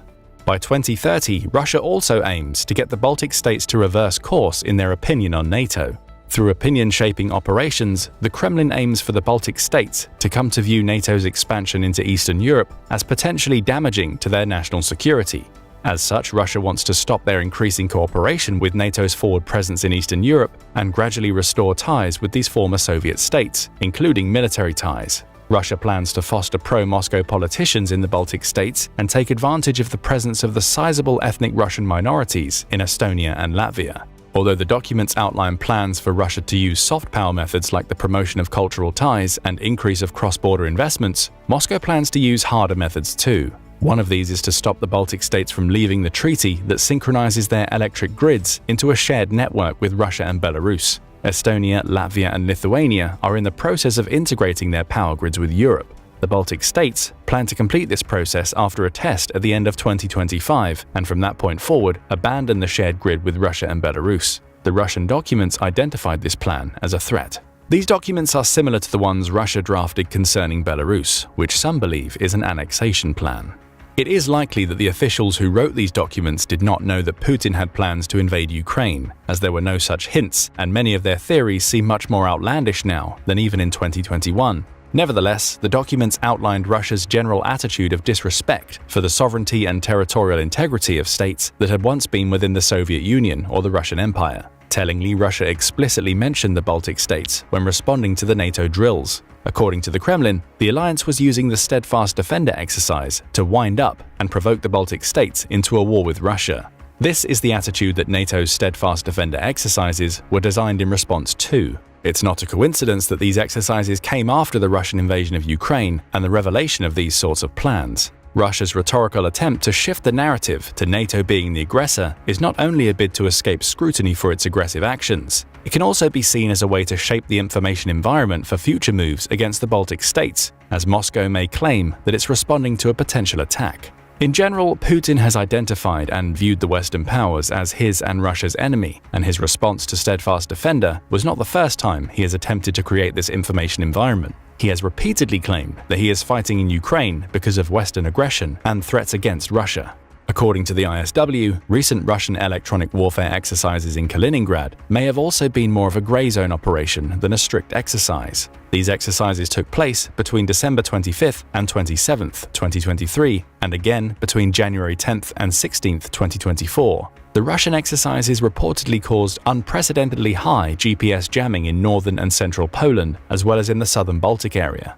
It's in this context that NATO decided to conduct the largest exercise since the Cold War. While Steadfast Defender has gone smoothly so far, the exercise comes at a time of peril for the alliance. Russia is gaining momentum in Ukraine, albeit at a high price. The Russian military has suffered enormously, but has adapted to developments on the battlefield, including with the use of drones. NATO countries have also shown vulnerability. On the day before Steadfast Defender began, the alliance reported that it would miss its overall target for spending 2% of GDP on defense, as most of the members would not hit that mark. While NATO members have increased their defense spending since 2014 and pledged to greatly increase military expenditures following the invasion of Ukraine, only 11 of the 32 members of the alliance spent at least 2% in 2023. More are expected to reach the goal this year, including Montenegro, North Macedonia, Denmark, and the newest NATO member, Sweden. However, Western European countries continue to fall short of the target, testing America's patience in the process. During a bitterly partisan presidential election, experts warn that Western Europe is running out of time to get its act together. While President Biden has been more patient, he is deeply unpopular at home, and both of his immediate predecessors were far more critical of NATO countries being free riders. There is no guarantee that his successor, whoever it is, will be as patient as he is. Furthermore, Russia has been more resilient in the face of sanctions than many in the West had hoped for. Russia's economy survived the temporary shock and has transitioned to a war footing. Russia has kept pace with productions of tanks, vehicles, missiles, and other pieces of military hardware. Meanwhile, many NATO allies have low stockpiles of ammunition, which have been further stressed in supplying Ukraine. This reality has caused officials from Germany, Belgium, and Sweden to warn that NATO allies have a short window to prepare for a potential war with Russia. Admiral Rob Bauer of the Netherlands, the chairman of NATO's military committee, warned that the West has grown too accustomed to peace and needs to be more prepared for conflict, which will involve the whole of society, whether we like it or not. This reveals the purpose of Steadfast Defender 2024. NATO allies are working together in a series of maneuvers of unprecedented size to prepare for a potential war, and Russia's conduct toward NATO's members and the alliance as a whole has only reinforced the need for preparedness. The results of Steadfast Defender will undoubtedly be discussed and analyzed at the 2024 NATO summit to be held in Washington between July 9th and 11th. These results will likely be the foundation for future exercises and a general transition of the alliance toward a state of further readiness for conflict. Overall, Steadfast Defender is a sign of the times. NATO officials have warned that Western countries had become complacent in the belief that history had ended in 1991. That was not the case, and now the alliance must relearn the skills and acquire a state of readiness that had been allowed to atrophy. Do you think Steadfast Defender exercises will assist NATO in its preparedness? Don't forget to let us know in the comments. Also, make sure to hit the like button and subscribe for more military analysis from military experts. It's February 2024, and a meeting is taking place in Paris. It involves some of the most powerful leaders in the world, the majority of whom are European and members of NATO. The meeting has two purposes. One, it gives all in attendance a chance to discuss Russia's recent advancements in Ukraine, particularly the taking of Avdiivka, which hampers Ukraine's efforts in the Donetsk region. What will those leaders do to shore up Ukraine and help it fight back against the advancing Russian troops? Secondly, the meeting is supposed to send a statement of solidarity with Ukraine, serving as a warning to Vladimir Putin that his invasion won't be accepted quietly. France's president, Emmanuel Macron, took both purposes a little too literally. While the rest of NATO members at the meeting tried to balance their responses, he said, "There is no consensus to officially back any ground troops. That said, nothing should be excluded. We will do everything that we can to make sure that Russia does not prevail." In the space of 3 sentences, Macron implied there was a possibility that NATO might send troops to Ukraine, marking a direct military action that it has avoided up to this point. The response was utter confusion among Macron's fellow NATO leaders. Several attempted to backpedal the comments on Macron's behalf, such as Olaf Scholz, the German chancellor, who said there would be no NATO ground troops sent to Ukrainian soil. The United States sent an equally clear message, with the White House National Security spokesperson pointing out that President Joe Biden has been clear that the US will not send troops to fight in Ukraine. The small fire that Macron lit should have been extinguished right there. However, Macron, rather than walking back his comments under intense pressure from his allies, chose to double down. Just days after the meeting in which he made these remarks, he found himself at the Olympic Village France is building in Paris in preparation for the 2024 Olympics. Quizzed by reporters, he told them that the Ukraine crisis was a sufficiently serious issue. Every word he said was measured, weighed, and thought through, he said, suggesting that the idea of dragging NATO into Ukraine has been on his mind for a while. That brings us to the 2 questions we'll answer in this video. Why does France, and Macron in particular, want to enter Ukraine? And perhaps more importantly, will he be able to force NATO into the fight if he chooses to send French troops onto Ukrainian soil? To answer the first of those questions, we have to delve into France's military history. France has been considered one of the world's most powerful military nations. Napoleonic France, especially, saw the nation reach immense military heights, leading it to briefly ruling over a colonial empire that included large swathes of Africa. Expansion of that colonial empire continued through much of the first half of the 19th century, with France achieving key victories over the Habsburgs and Russia. Then it all started to fall apart. Perhaps overconfident following its latest victories, France appeared to underestimate the threat posed to it by Prussia. When the two nations went to war in 1870, France was defeated in a little over a year, ending any semblance of control it had over Europe while also paving the way for a united Germany to become one of the continent's major powers. It only got worse for France as it entered the 20th century.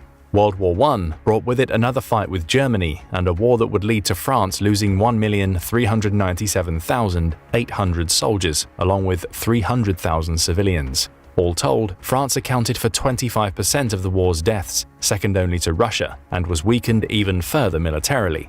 When World War II came around, France was quickly overrun by the Nazis, with the country then having to rely on external allies and its own resistance movements to fight back against Nazi rule. It was another costly war. France recorded 217,600 military deaths and a staggering 350,000 civilian deaths. In less than 100 years, France had gone from being one of Europe's most impressive military powers to one of the weakest among the continent's major nations. Despite coming out on the winning side in World War II, France had seen 400,000 of its buildings destroyed, with 10 times that number being damaged, and was producing just 40% of what it had before the war in agricultural and industrial sectors. But there were some bright spots. Despite the damage at home, France had most of its colonial empire intact, at least for a while.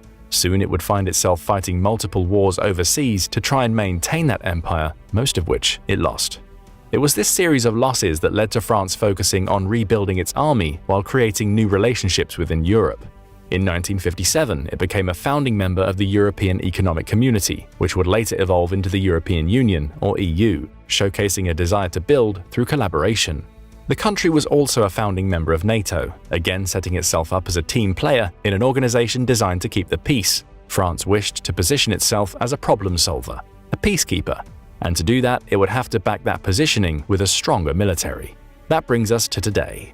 According to Global Firepower, France has the world's 11th strongest military. Its army has 200,000 active personnel, with another 26,000 in reserve, and it maintains plentiful stocks of aircraft, naval vessels, and ground-based equipment. It's also a nuclear nation, one of only 9 in the world, with a stockpile of 290 nukes that make it a clear threat to any other country on the planet. But now you're likely asking yourself what any of this has to do with dragging NATO into the Ukraine war. This brief history highlights how France went through an extended period of military humiliation only to pull itself back into a position of geopolitical importance. It did that by forming alliances and rebuilding its military, and it did it knowing full well that an aggressive nation that goes unchecked not only presents a threat to the country it invades, but can go on to threaten many more. It saw that in World War II, when Germany took Poland and went on to dominate most of Europe before the Allies found a way to fight back. And perhaps Macron is seeing something similar occurring in Russia and Ukraine today. He may see the war as the starting point of something much larger, with his comments about sending NATO troops into Ukraine being intended to show that France would fight against Russian aggression. He may also have wanted them to serve as a reminder to his NATO allies that fighting against such a threat would require a unified show of force, allowing him to argue for all of NATO to get directly involved in the war. Plus, by being the driving force behind NATO involvement, Macron would stand as the first person to suggest direct action in Ukraine. France could emphasize its position as a peacekeeper and gain more power on the geopolitical level. But those reasons are speculative and far from the only possible reasons behind Macron's statements. It's also worth pointing out that France faces plenty of problems at home that could have caused Macron to suggest NATO action in Ukraine. He's dealing with a nation in crisis over immigration.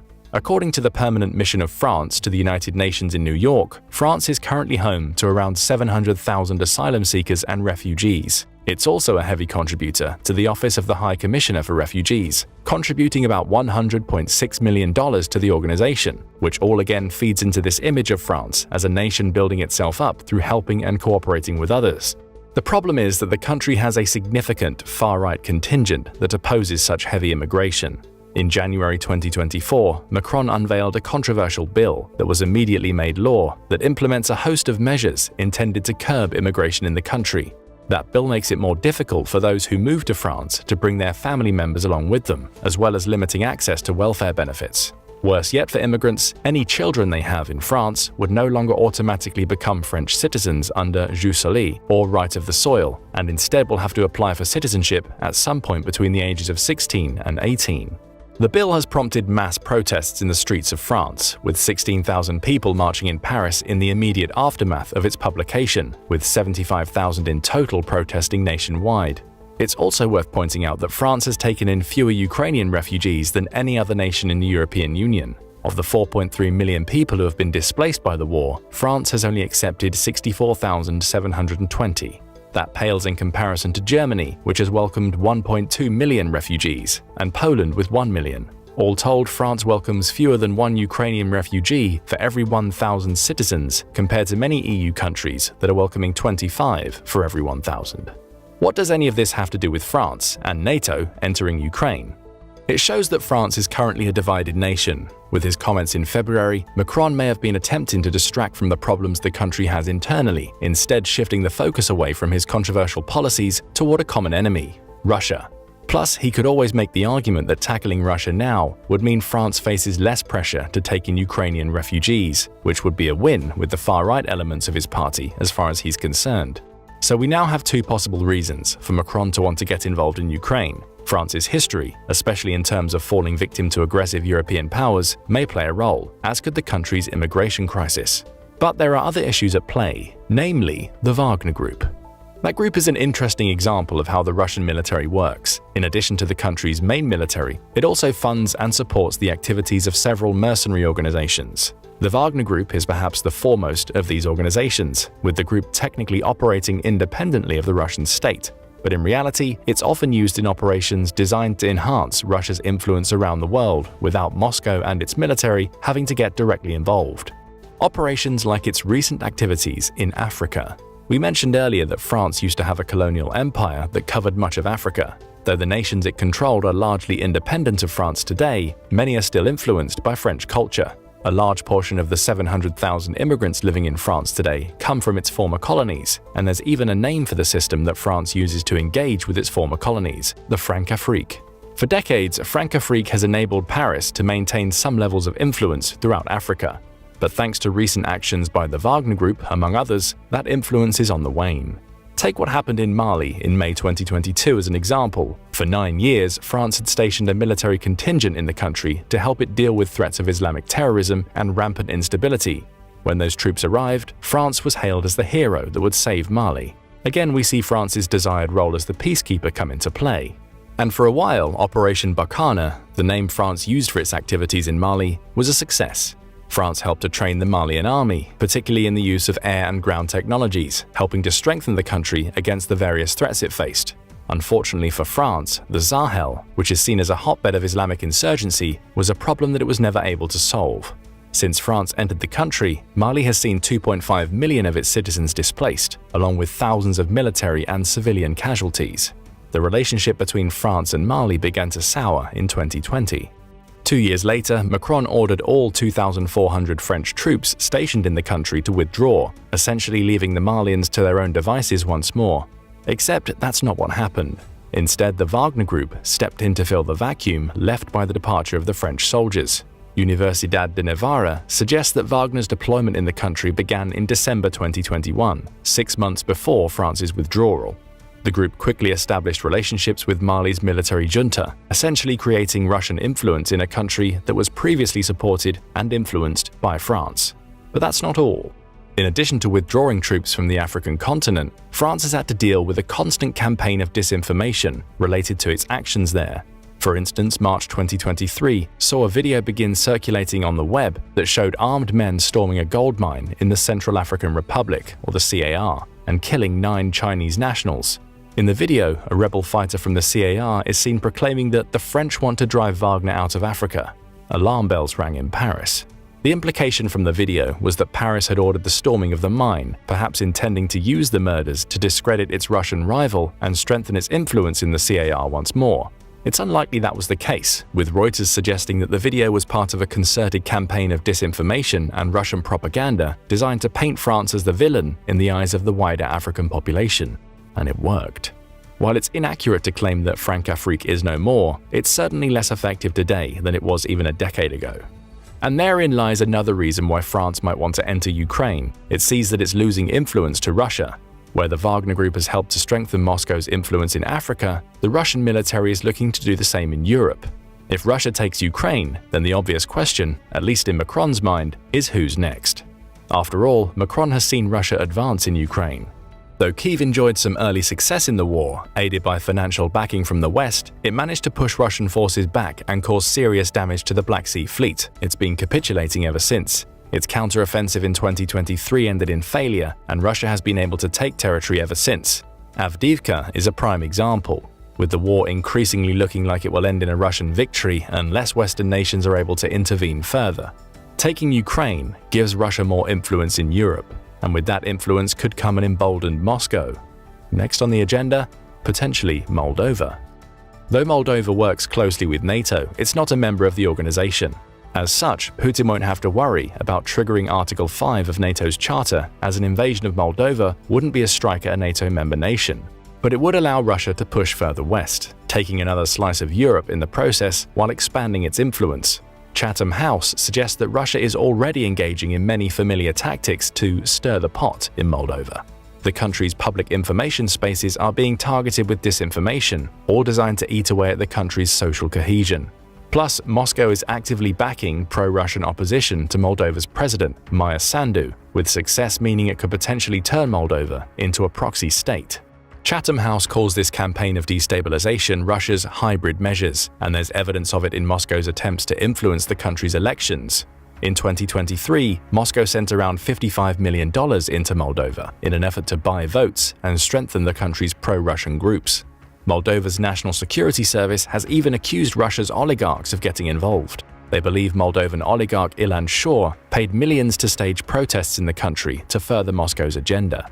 All of this shows that Russia has a definite interest in controlling Moldova. And if it hasn't been able to achieve its goal through hybrid measures, its next step might be to try and take the country by force.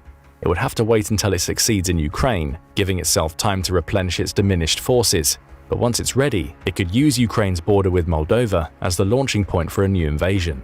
After all, Putin knows that NATO won't come to Moldova's defense with anything other than money and equipment. It's proven that in Ukraine already. Macron will also be well aware that many of the tactics Russia is using in Moldova are tactics it's already used against France. We saw that with the video that leaked from the CAR, with that piece of propaganda clearly implying France was responsible for the assault, and it's an issue that Macron increasingly has to deal with at home. According to Matthew Droin, a fellow of the Center for Strategic and International Studies, France has been a particular target of hybrid attacks, cyber and disinformation recently. This probably helped Macron come to terms with the reality of a more aggressive Russia. Perhaps that's what Macron means when he says that his comments about sending NATO troops into Ukraine were well thought out. He's already seeing Russia invade France, albeit in a non-traditional way, and he knows Moscow is gradually reducing his country's influence in Africa and Europe. Perhaps he sees this as part of a wider campaign that involves the entirety of NATO. After all, if Putin is so willing to target France, he's likely spreading disinformation and sowing seeds of discontent in other NATO countries. Finally, there's one other issue that could be pushing Macron to want to enter Ukraine: Donald Trump. During his current presidential campaigning, Trump has repeatedly claimed that he would withdraw the US from NATO if the other members don't start paying their way. That's a threat that much of Europe is taking seriously, even if it ultimately proves hollow. As Artin Der-Simonian, a research fellow at the Quincy Institute for Responsible Statecraft, puts it, undoubtedly, concerns about a second Trump presidency have woken Europeans up to the fact that they need to do more for their own defense. He goes on to say that this realization may have given Macron the push he needed to work towards strategic autonomy from the United States. News outlet Al Jazeera appears to agree, claiming that Macron wants to advance a vision of a Europe that doesn't have to rely on Washington to support in defending itself. In that context, perhaps Macron's comments about sending NATO troops into Ukraine weren't directed at every NATO member. Instead, they may have been designed as a wake-up call to the rest of Europe about the need to present a stronger united front against an increasingly aggressive Russia. After all, the US may be Russia's biggest rival, but it's Europe that has to deal with Putin in its backyard. All of this leads us to a final question. Is it possible that France could actually force NATO into the war in Ukraine? If you listen to Macron's fellow NATO members, the answer is a categorical no. As we pointed out at the beginning of the video, most of France's compatriots were quick to distance themselves from Macron's remarks. Germany's Chancellor and the United States were joined in their denials that a NATO presence in Ukraine is a viable option by the UK's Prime Minister Rishi Sunak. He said that Britain has no plans to engage in a large-scale military deployment in Ukraine, instead limiting itself to the people it has stationed there to help train Ukrainian soldiers. Italy's Prime Minister Giorgia Meloni was equally quick to issue a denial, with NATO's Secretary-General Jens Stoltenberg also denying that sending troops into Ukraine was a consideration. Ukraine isn't a NATO member, so why should it receive that level of support? Russia, for its part, had a field day with Macron's comments. Soon after they were made, Kremlin spokesperson Dmitry Peskov was quick to point out that any such action would lead to a direct conflict between Russia and NATO. In that case, he said, we would need to talk not about the probability, but about the inevitability of direct conflict. The counter-threat was issued. And a month later, in March 2024, President Vladimir Putin made it clear that Russia had no intention to start a war with NATO. Speaking to Russian military pilots during a visit to one of the country's air bases, he claimed that any statements made about Russia's intentions to attack any other country in Europe after it wins in Ukraine were sheer nonsense. He called the very concept of Russia going to war with NATO ravings, in what was clearly a none-too-subtle dig at Macron. Putin used Macron's statements to undermine France's president, just as France believes he's using cyber and disinformation campaigns to undermine France itself. Still, should France choose to go it alone, would it be able to drag any of its NATO allies into the conflict along with it? That question is more difficult to answer. Macron may hope that his NATO allies would apply Article 5 of the NATO Charter to the situation. However, they wouldn't have to. Article 5 only covers attacks on NATO allies on their home soil. France entering Ukraine and subsequently being attacked doesn't fit that description, meaning Macron would be hoping that his allies would simply support his actions rather than being guaranteed their support. So where does all of this leave France in the context of the Ukraine crisis? Macron clearly believes that now is the time to involve NATO directly in the war. He wouldn't have raised the possibility if he didn't. He may see Russia's increasing aggression as an early sign that it has ambitions to take control of other European countries, such as Moldova, and may even believe that the crisis in Ukraine is simply the precursor for a wider war that could engulf all of Europe. To Macron, NATO has to nip that possibility in the bud now by asserting its dominance in the region and pushing Russia out of Ukraine. But there's also some self-interest at play here. France has increasingly found itself the victim of hybrid attacks by Russia, with Macron himself having been undermined by Putin in the wake of his comments. It's also seeing Russia's influence grow in Africa as France's wanes, giving Macron a geopolitical reason to want to quell Putin's ambitions. Plus, focusing his nation on war would help to distract from other issues, such as immigration, that are causing divides in France into which Russia's disinformation campaigns could feed. Whatever the case may be, Macron would have to do a lot more than simply send French troops into Ukraine to convince his NATO allies that they need to send troops of their own. And that's where we turn the questions over to you. Do you believe that NATO will ever enter Ukraine, as Macron suggests they should? How much of a threat, if any, do you feel Russia will pose to the rest of Europe if it wins the war in Ukraine? And do you believe Macron's fears of an ever-strengthening Russia are well-founded? Tell us what you think in the comments, and thank you for watching the video. Now go and check out why France is preparing for all-out war, or click this other video instead. Missiles rain from the sky over Helsinki. There's no snow in Finland's capital today, only ash. The white cathedral that has stood proudly at the head of Senate Square for almost 200 years is crumbling. Smoke blackens its white stone. But it's not destroyed yet. And at this very moment, 30 meters below the ground, a primary school full of children is playing in a ball pit. The bunkers stretching beneath the Finnish capital house over 1 million people. There they have living quarters, sports facilities, and hospitals. An entire society does its best to go on living, holding on to hope that the solid granite above their heads will be enough to keep them safe for another night. On Sundays, they hold church services where the people pray for peace, as in the air above them, F-35s with both Finnish and American pilots roar on by in the direction of the Russian border. There are few countries in the world more prepared for war than Finland. Having gained their independence from Russia in 1917, the Finnish people have fought fiercely to hold on to it ever since. Under the cover of the chaos of World War II, Russia saw the chance to reclaim the country for themselves. Finland holds a key advantage in the north of Europe, which Russia was sorely missing. Taking the smaller country would give them much better access to the Baltic Sea, allowing their navy to attack much of mainland Europe uncontested. But the Russians really misjudged their neighbor. While they did eventually win on paper, hardly anyone would see the conflict that played out as a success for Russia. For every Finnish casualty, they took 10 Russians with them. The war was long, spread across 2 conflicts called the Winter War and the Continuation War, lasting over 4 years. And it badly exposed Russia's lack of preparedness and training, as well as Finland's fierce drive for independence and impressive military cunning. One of Finland's greatest assets was what drives a lot of fair-weather tourists away from the country today: the cold. -40-degree temperatures stepped in to defend Finland as the country plunged into icy conditions harsh enough to send anyone home in fear. But for the Finnish men who had spent their whole lives enduring and acclimatizing to life in the extreme cold, this was just normal weather. They had spent all their lives hunting animals in the snow, so a few slow-moving Russian soldiers weren't that much different.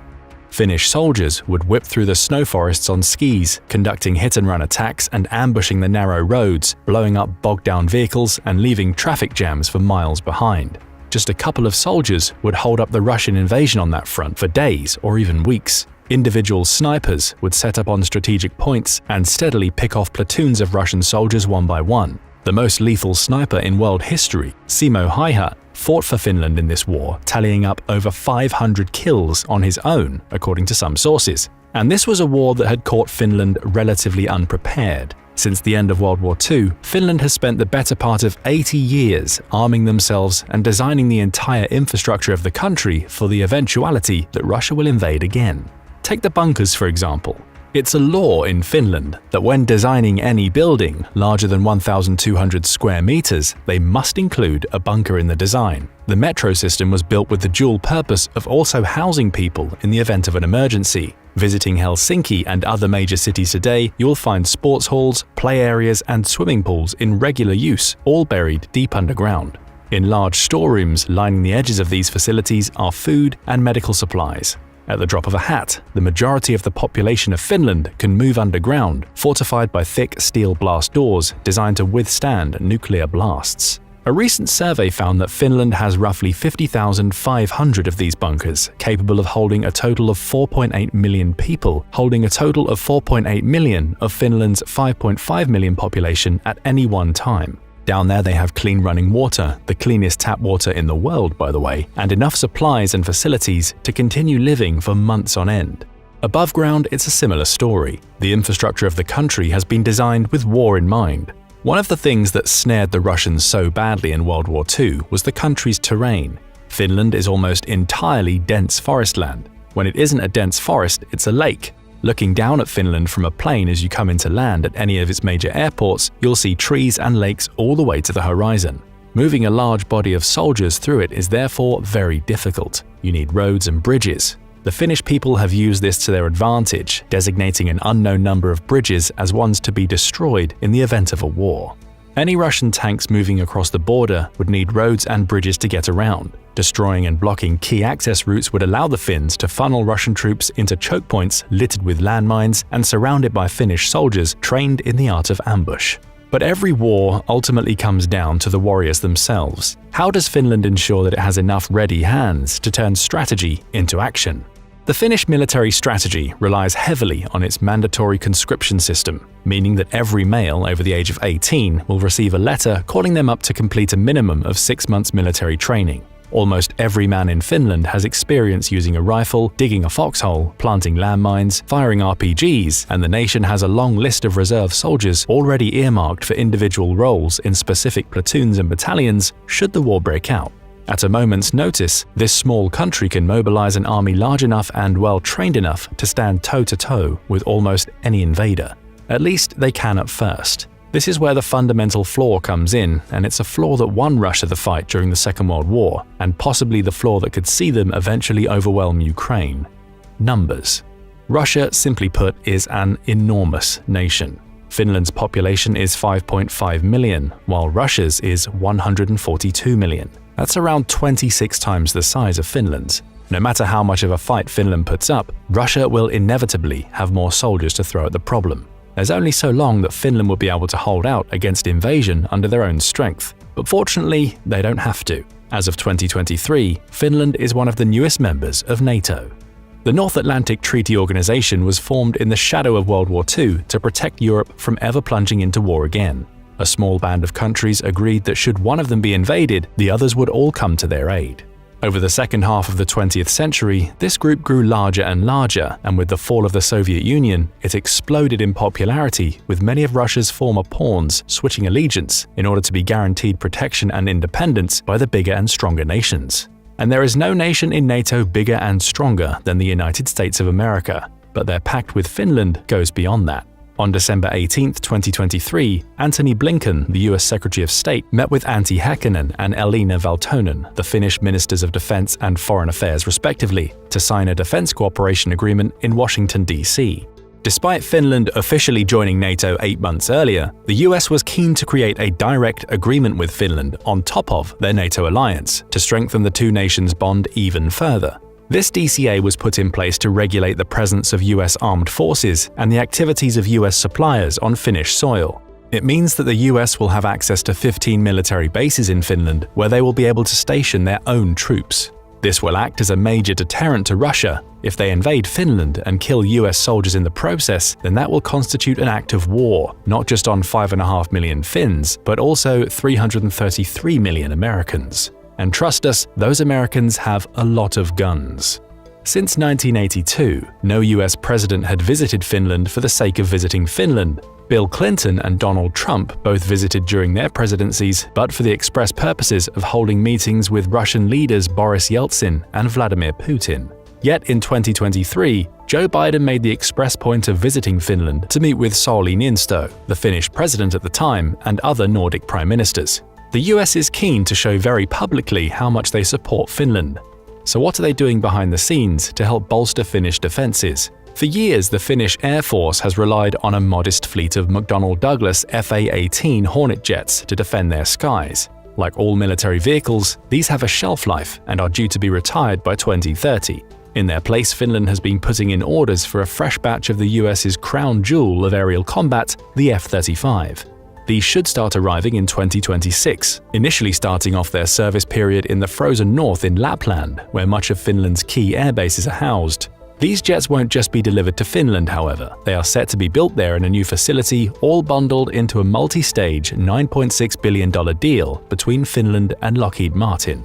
Before signing off on the deal, the Finns needed to check that the F-35s would be able to function properly in the Arctic conditions. They ran extensive flight tests, including landing the jet on stretches of highways, to make sure that they could cope with the extreme conditions and prolonged periods of darkness in the winter months. The jet is equipped with an infrared 360-degree view, where the pilot's helmet can allow them to literally look through the floor at what's below them with total night vision clarity.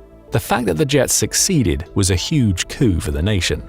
The F-35 is the most advanced jet in the world, a true all-rounder capable of dogfighting with the best of the best, as well as performing ground operations. It's coated with radar-absorbing paint, which makes it virtually undetectable to radar and can fly at over 1,200 miles per hour.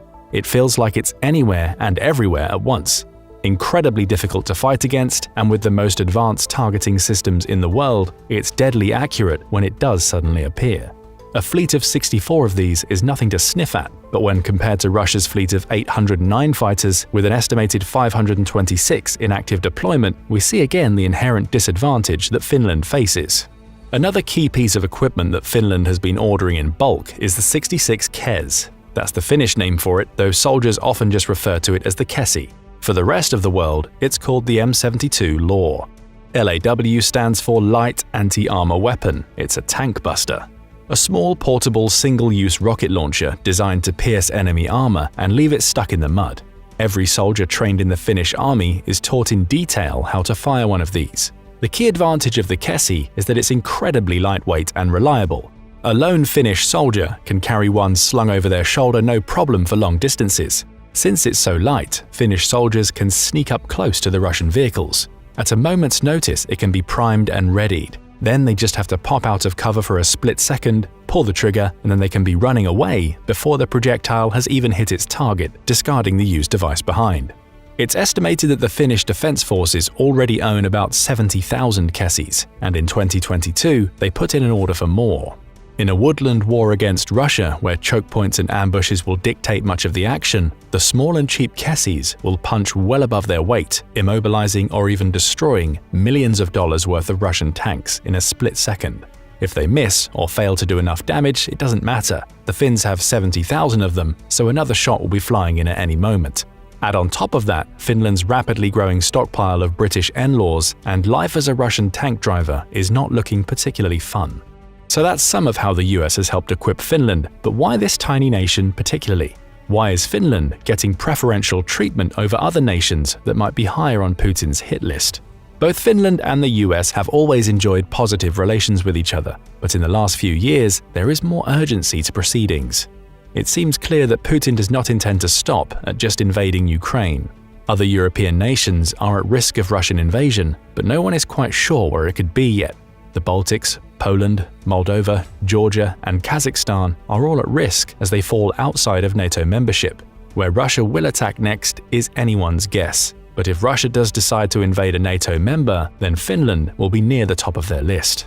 The Arctic Circle is an evolving battlefield. Years ago, the polar region was virtually off-limits. It was inhospitable for ground forces, naval vessels would be trapped by shifting bodies of ice, and aircraft would struggle to operate in the harsh conditions and travel the long ranges needed for military strikes. The effort was not worth it. But with climate change taking hold, new shipping routes are opening up through the Arctic ice.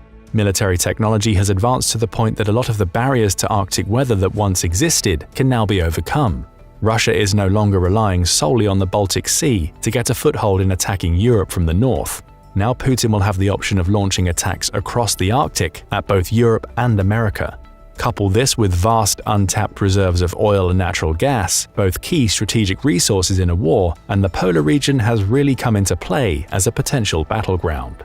In the last few years, we've seen Putin testing hypersonic missiles capable of evading American defenses in the Arctic. In August 2023, the US discovered a secretive Russian-Chinese military flotilla patrolling the waters near Alaska. It's believed that the Russians now have over 30% more military bases in the Arctic than both the US and NATO combined. Some experts have estimated that NATO is around 10 years behind the Russians in the region. Finland's proximity to the Arctic and the border with Russia means that, geographically speaking, they are the first line of defense in a polar war. The US will be relying on Finland, Sweden, and Norway for valuable intelligence, patrols, and potentially as military bases in the event of war. Should the Arctic remain uncontested, then Russia has a direct route to attack the United States. Even more worryingly for the West, foreign intelligence believes that one of Russia's key nuclear stockpiles is housed up near the Arctic Circle, close to the border with Finland. If Russia invades Finland, then NATO's Article 5 will be invoked, and it will be treated as a direct attack on all members. All of a sudden, the world will have nuclear superpowers in the US, Russia, France, and UK all at war. The threat of nuclear escalation will hang over the conflict from day one. It will be in NATO's best interests to not only defend the Finnish border, but use the country as a launch point to sabotage Russia's nuclear stockpile in the north. This would be a risky strategy, as it would leave Putin in a use-it-or-lose-it situation where he would either have to concede losing a large portion of his nuclear stockpile or launch them right away. Who knows how the paranoid aggressor will act in that situation? What is clear is that with Finland's membership of NATO going through, the playing field has fundamentally changed, even compared to how it was a year or two prior. Before this, if Russia were to invade Finland, the country would receive the kind of support that Ukraine is getting now. Large injections of cash, advanced military equipment shipped to their door, humanitarian aid, military training, intelligence support, but no actual troops on the ground. They would have been fighting the war on their own. But now Finland is part of a much larger body. They have the backing of 31 other member states, all of whom have a written obligation to protect Finland. A Russian invasion of Finland today will mark day one of a Third World War, one in which Finland will be a vital battleground. For years, the US has been sending troops to Finland to train alongside their soldiers in joint exercises. Now those exercises are a reality. US troops will be deployed to Finland right away, interspersed with the Finns, to provide Finland the parity in numbers that they have always been sorely lacking against Russia. The objectives of the war would be to play to the Finnish strengths, which would remain the same: fierce defense. Using the natural landscape, the strategic infrastructure, the choke points, and ambush tactics, the joint Finnish-US NATO forces would hold the country as well as they could. The difficulty is that the border with Russia is enormous. It runs all the way from the bottom of Finland up to the top in the Arctic Circle, 1,340 kilometers in total. Even with those combined forces, that's a large body of land to defend. Therefore, the Finnish strategy from World War II of sending out fast mobile soldiers on skis to do tactical strikes would be adapted for the modern age. Instead of men on skis, this would now look like F-35s racing across the border into Russian territory to carry out targeted bombing runs, taking out key resource stockpiles, military bases, and key infrastructure like railways and roads. As the Russians would try to work their way across the border into Finland, they would get bogged down in the woods and find that they were being cut off from behind, losing access to reinforcements and vital supplies. Meanwhile, the Finnish people would be hunkering down in bunkers to prevent the same tactics being used against them. Meanwhile, the US and NATO, including Sweden and Norway, would be conducting operations across the Arctic Circle, looking to take out Russia's nuclear submarines that are believed to be operating in the region, as well as eliminating their naval presence. Finland does not have a large navy at all, just 4 small attack vessels, all of which operate off the south coast of the country in the Baltic Sea, so they'll be relying on their foreign allies in this instance to protect them in the north. Thankfully, a threat of invasion from Russia in the northern half of the country is not so likely. This part of Finland is even more sparsely populated than the south, meaning almost all of it is dense forest. Moving through the region would be slow. In summer, the Russians would have to contend with the lakes getting in their way. In winter, these would freeze over, but not enough to support the weight of a tank, and soldiers would then have to deal with the extreme winter temperatures. As we mentioned earlier, Lapland is home to much of the Finnish Air Force as well, so while there will be fewer troops on the ground, there would be regular aerial patrols that would very quickly spot a large body of warm soldiers or vehicles moving through the area. From that point, the Russians would be sitting ducks for bombing runs. The final strategic advantage that Finland has, and one of the reasons that Russia invaded in World War II at all, is the nation's proximity to Russia's major cities. Vladimir Putin does not like having NATO allies close to his cities at all. He invaded Ukraine to prevent the country from joining the EU and NATO, as it would pose a strategic disadvantage to him to have enemy troops housed so close to his precious home. Finland's capital Helsinki is just 300 kilometers by air from St. Petersburg in Russia. This is one of Russia's oldest cities and its second largest behind Moscow. For 200 years it was the imperial city, and to this day it's still the center of Russian culture and history over the country's capital. From Finland, it would not take NATO forces long at all to push into Russia and lay the city under siege or take it entirely, striking a huge symbolic blow to Putin's vision for Russian supremacy.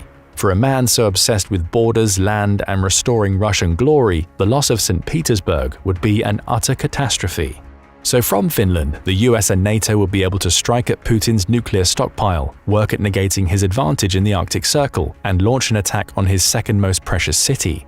The US's involvement in a war in Finland would go beyond simply defending Finland's sovereignty and trying to do as much damage as possible before conceding defeat like in the Second World War. It would quickly become the most important battleground in the north and a potential disaster point for Vladimir Putin. Right now, Finland's position against Russia on the world stage is looking stronger than it ever has. They have the US and NATO rallying around them in support, are actively bolstering their military equipment year on year, and deepening their relationship with the US more and more. And it's all Putin's fault, as if he hadn't invaded Ukraine, the domino chain leading to Finland joining NATO wouldn't have been triggered. So where does this leave the Russian leader? Where will he be setting his sights once the war in Ukraine is over? What do you think? Let us know in the comments. Now go and check out Could the US military conquer Russia all on its own? Or click this other video instead. Throughout the ongoing Russo-Ukrainian conflict, neither side has managed to exert air superiority. Despite Russia's larger fleet, Ukraine's clever use of air and anti-air defenses, supercharged by NATO-supplied weapons, has kept Russian planes at bay.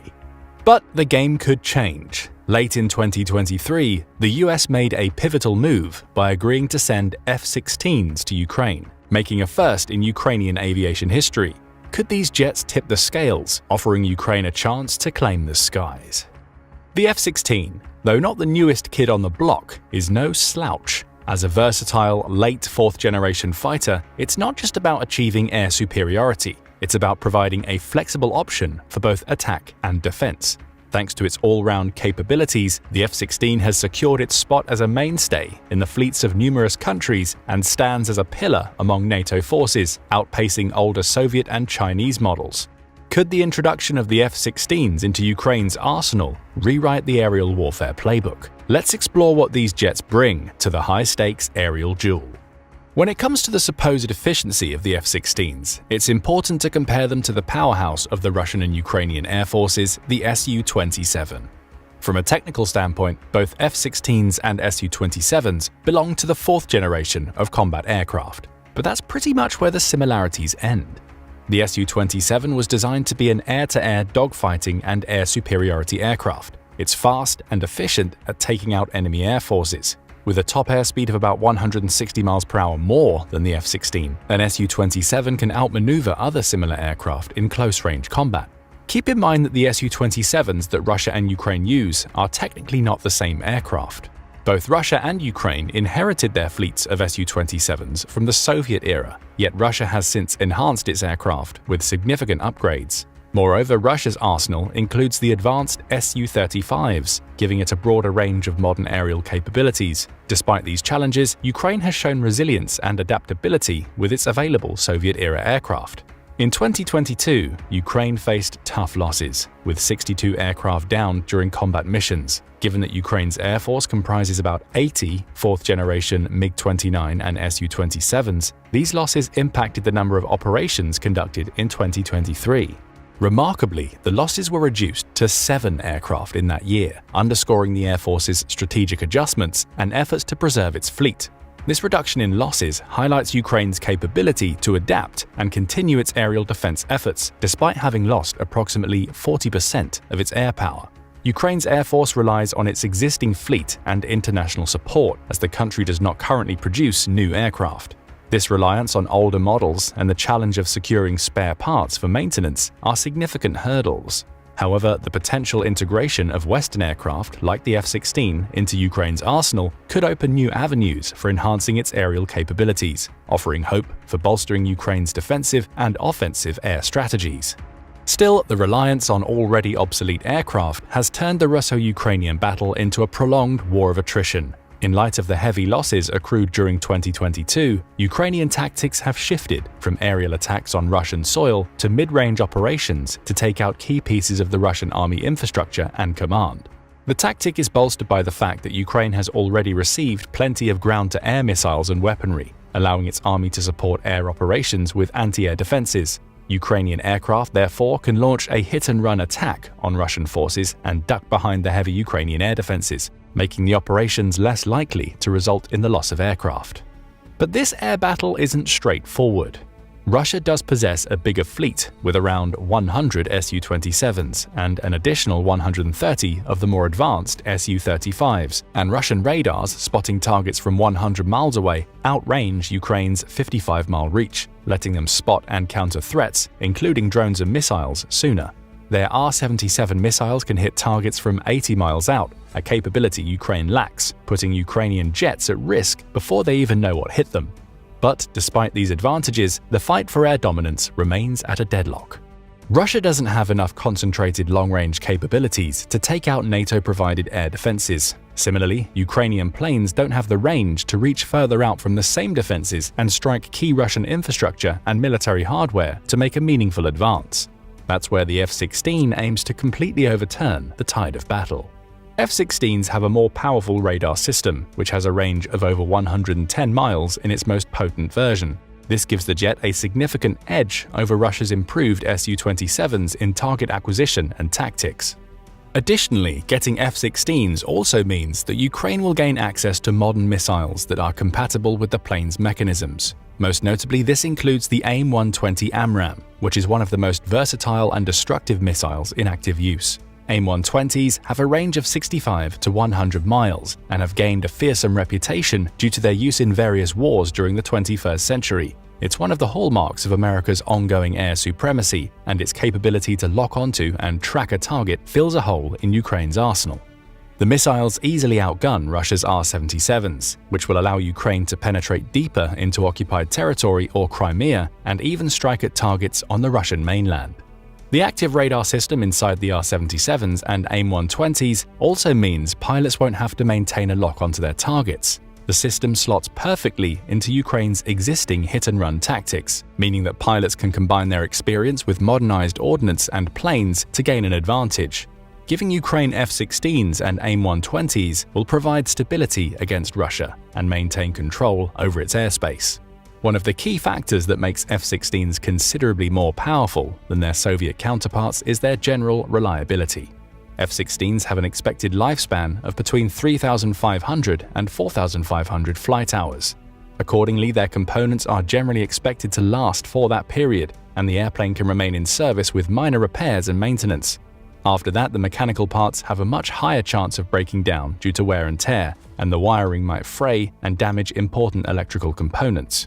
By contrast, older Soviet MiGs and Sukhois only have an expected lifespan in the range of 2,000 to 3,500 hours. Similarly to how Ukraine had to reduce flight operations between 2022 and 23 to counter airplane loss, Russia has also had to moderate its Air Force use. The oldest aircraft that Russia has used, MiG-29s and Su-27s, are much closer to the end of their lifespan.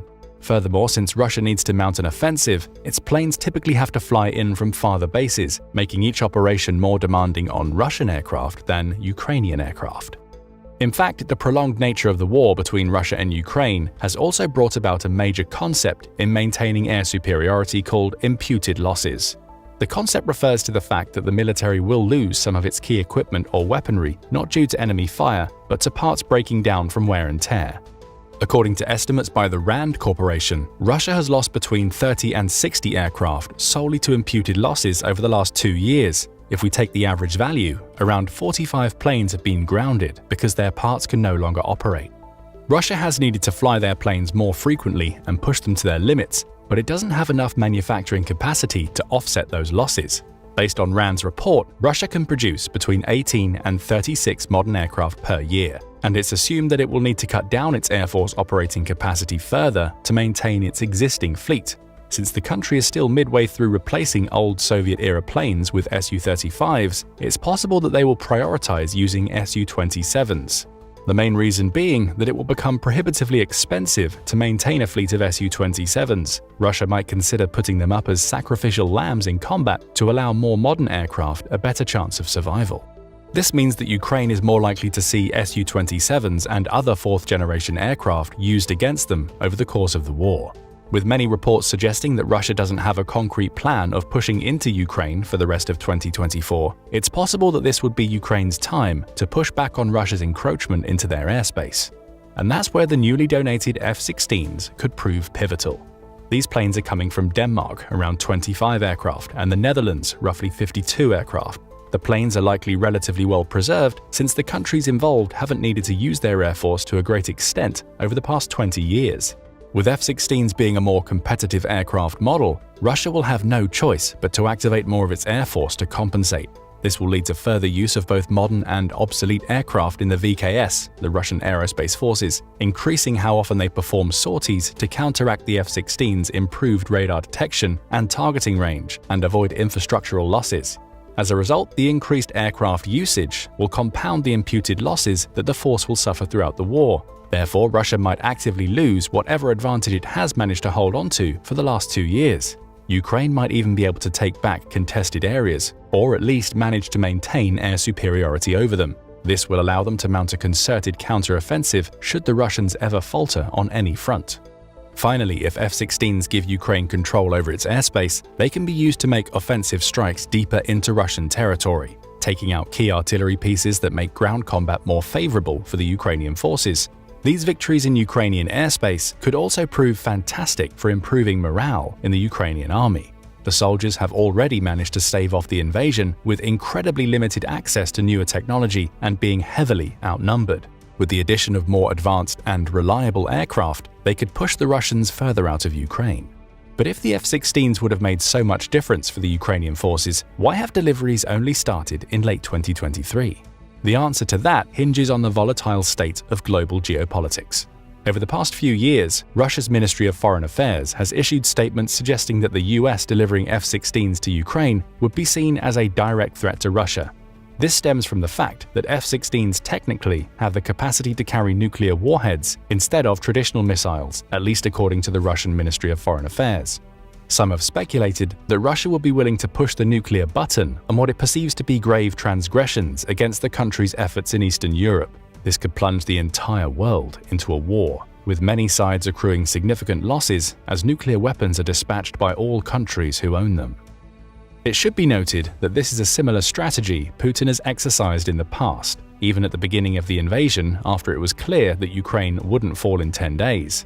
However, if the US took a chance and gave Ukraine F-16s at the start of the 2022 conflict, there's no telling whether Russia would follow through with that threat.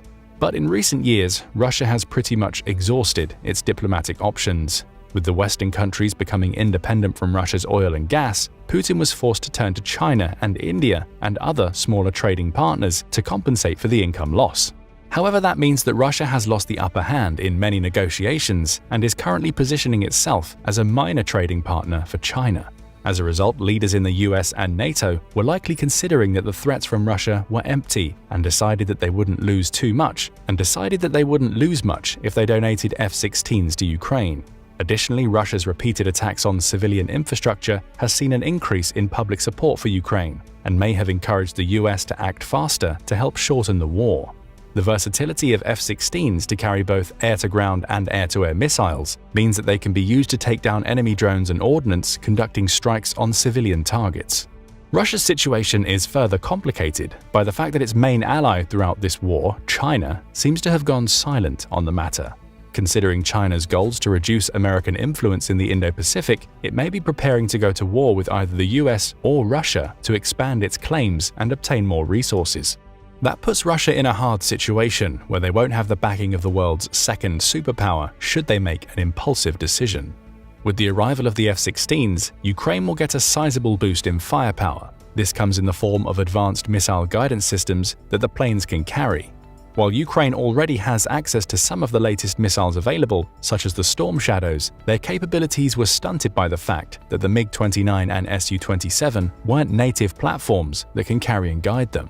The Ukrainian army had to cobble together makeshift carrying systems that could take these missiles into the air and launch them at the enemy. However, their range and accuracy took a hit, and their usefulness as precision strike missiles were largely nullified. With the addition of the F-16s, though, the army can now make full use of advanced weaponry to close the gap between Russia's numerical and technological superiority. Apart from the Storm Shadows, one potential game-changer associated with the F-16 donation is the AGM-88 HARM missile. This is an anti-radar missile that eradicates enemy positioning systems, thereby disabling them from launching long-range precision strikes. With these capabilities in Ukraine's possession, Russia will need to position its key artillery infrastructure closer to the border or withdraw it entirely. Furthermore, this strategic repositioning will also play to Ukraine's advantage. Due to the F-16's longer radar range and long-range capabilities, Ukraine will be able to exert more pressure on Russia's artillery, allowing it to eliminate Russia's long-range support equipment. What the F-16 will also bring to the table is improved mission control and tactical information access. Su-27s still rely on analog interfaces and gauges to display relevant information. However, since each display is limited to one piece or type of data, the cockpit of an Su-27 is loaded with displays and knobs, creating an information overload for the pilot. On the other hand, F-16s have integrated digital display systems. The digital screen allows the pilot to switch between different viewing modes and information panels. Apart from reducing visual clutter, the digital display has a much higher fidelity and responsiveness. All information that a pilot needs to consider at any given time can be accessed with a switch. However, the F-16 isn't the perfect solution for the Ukrainian military just yet. One of the most critical hurdles that need to be overcome is the lack of experienced pilots who can effectively navigate the F-16's modern systems. Since the Ukrainian Airforce so far has had no direct contact with F-16s, its pilots have never been trained on its modules. According to some estimates, it would take between 4 and 6 months to retrain a pilot from an Su-27 to an F-16. This is further complicated by the fact that most Ukrainian soldiers aren't proficient in English. While this might not seem significant, it's important to remember that training manuals and manufacturing manuals are rarely translated into languages as uncommon as Ukrainian, which is spoken as a main language only in Ukraine itself. This means that the US or another NATO country would need to partake in a monumental task of translating all manuals to Ukrainian while ensuring they are consistent and logical. Since this wasn't seen as a priority at the time, another option is to teach Ukrainian pilots English to a sufficient level. Even the few Ukrainian pilots who are proficient in English and can start training immediately need between 2 and 4 months before they would be combat ready. Additionally, F-16s require a different military airport strip setup. Soviet planes from the 20th century were designed to be operated from remote areas with minimal ground control support and short takeoff and landing strips. By contrast, the F-16 has a lengthier takeoff procedure. MiG-29 and Su-27 planes have built-in ruggedness that ensures that the planes can endure adverse takeoff conditions, which the F-16 isn't particularly built for. For example, there have been videos of MiG planes being able to take off from regular civilian roads, something that's pretty much unthinkable for more modern aircraft. As a result, Ukraine will have a much more limited number of military airfields that can be used to field and deploy F-16s from the country. Due to the more elaborate logistical planning and reduced options, Russia might have an easier time spotting and monitoring airstrips that are used to deploy F-16s into the fray. To reduce the risks, Ukraine's best option is to field its F-16s in the western portions of the country, which are the furthest from the Russian front.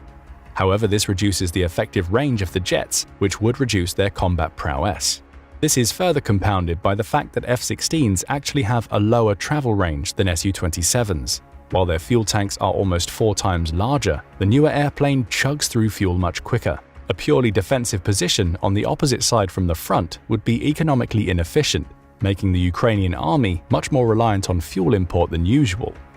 Finally, F-16s are much more difficult to maintain than older Soviet aircraft. According to some estimates, the Su-27 requires 11 hours of maintenance for each flight hour, while an F-16 needs 17 hours for the same flight time. Additionally, Ukraine will be hard-pressed to adequately train its ground crews to maintain the craft. NATO countries can contract out ground crews, but that still poses a risk of having foreign civilians in a warring country. Regardless of the challenges involved in the process of integrating F-16s into the Ukrainian Air Force, the West remains cautious about donating these aircraft. While a big reason for that is the general unwillingness to let the war prolong even further, Western countries are also heavily incentivized to do so. The F-16s donated to Ukraine won't be brand new aircraft just out of the factories. All planes going to Ukraine will be older vehicles that haven't seen much combat and real use, but that are becoming obsolete and replaced with newer designs. By donating the F-16s to Ukraine, NATO countries can offload the cost of decommissioning the airplanes and their surrounding equipment and support. It might not seem like much, but removing a jet from active duty requires a significant logistical effort, which takes time and money to implement. By offloading those planes to Ukraine, the US, Denmark, and the Netherlands can save some of that money and provide much-needed political and military support to the country. It also showcases to the world that the West stays united with Ukraine in their fight against Russia. Despite these challenges, the F-16s should start seeing active use in Ukraine by the second quarter of 2024, with delivery orders being fulfilled until 2025 if the war continues. While Russia remains undeterred by the progress of Ukrainian aerial forces, Ukraine is well on its way to implementing training programs to use the aircraft to their fullest. With this injection of firepower, Ukraine will gain renewed hope of prolonging and turning the tide of the war. While the bulk of Russia's air supremacy comes from a larger fleet, F-16s will allow Ukraine to get up to speed technologically with the modernized Su-27s and even be able to go toe-to-toe with the Su-35s. And even though the F-16s are by now considered obsolete compared to the modern F-35s, they can still have a few final hurrahs in the Russo-Ukrainian war. Despite the fact Ukraine might not be able to field them for another few months, the army has shown considerable enthusiasm into making full use of these aircraft. With that, the F-16 will be remembered as another high point in the history of 20th century military aircraft design. How do you think the fight between Ukraine's F-16s and Russia's Su-27s and Su-35s will play out? Will the aircraft be enough to give Ukraine a better fighting chance, or do you think it's a case of too little, too late, and that the jets should have been deployed at the start of the conflict? Let us know in the comment section. Now go and check out how the F-35 could achieve air dominance in Ukraine within 24 hours. or click this other video instead. 2 years ago, Russia invaded Ukraine in a special military operation. Hedging its bets, Moscow thought it could overcome Ukraine's defenses in around 10 days and bring the entire country to its knees.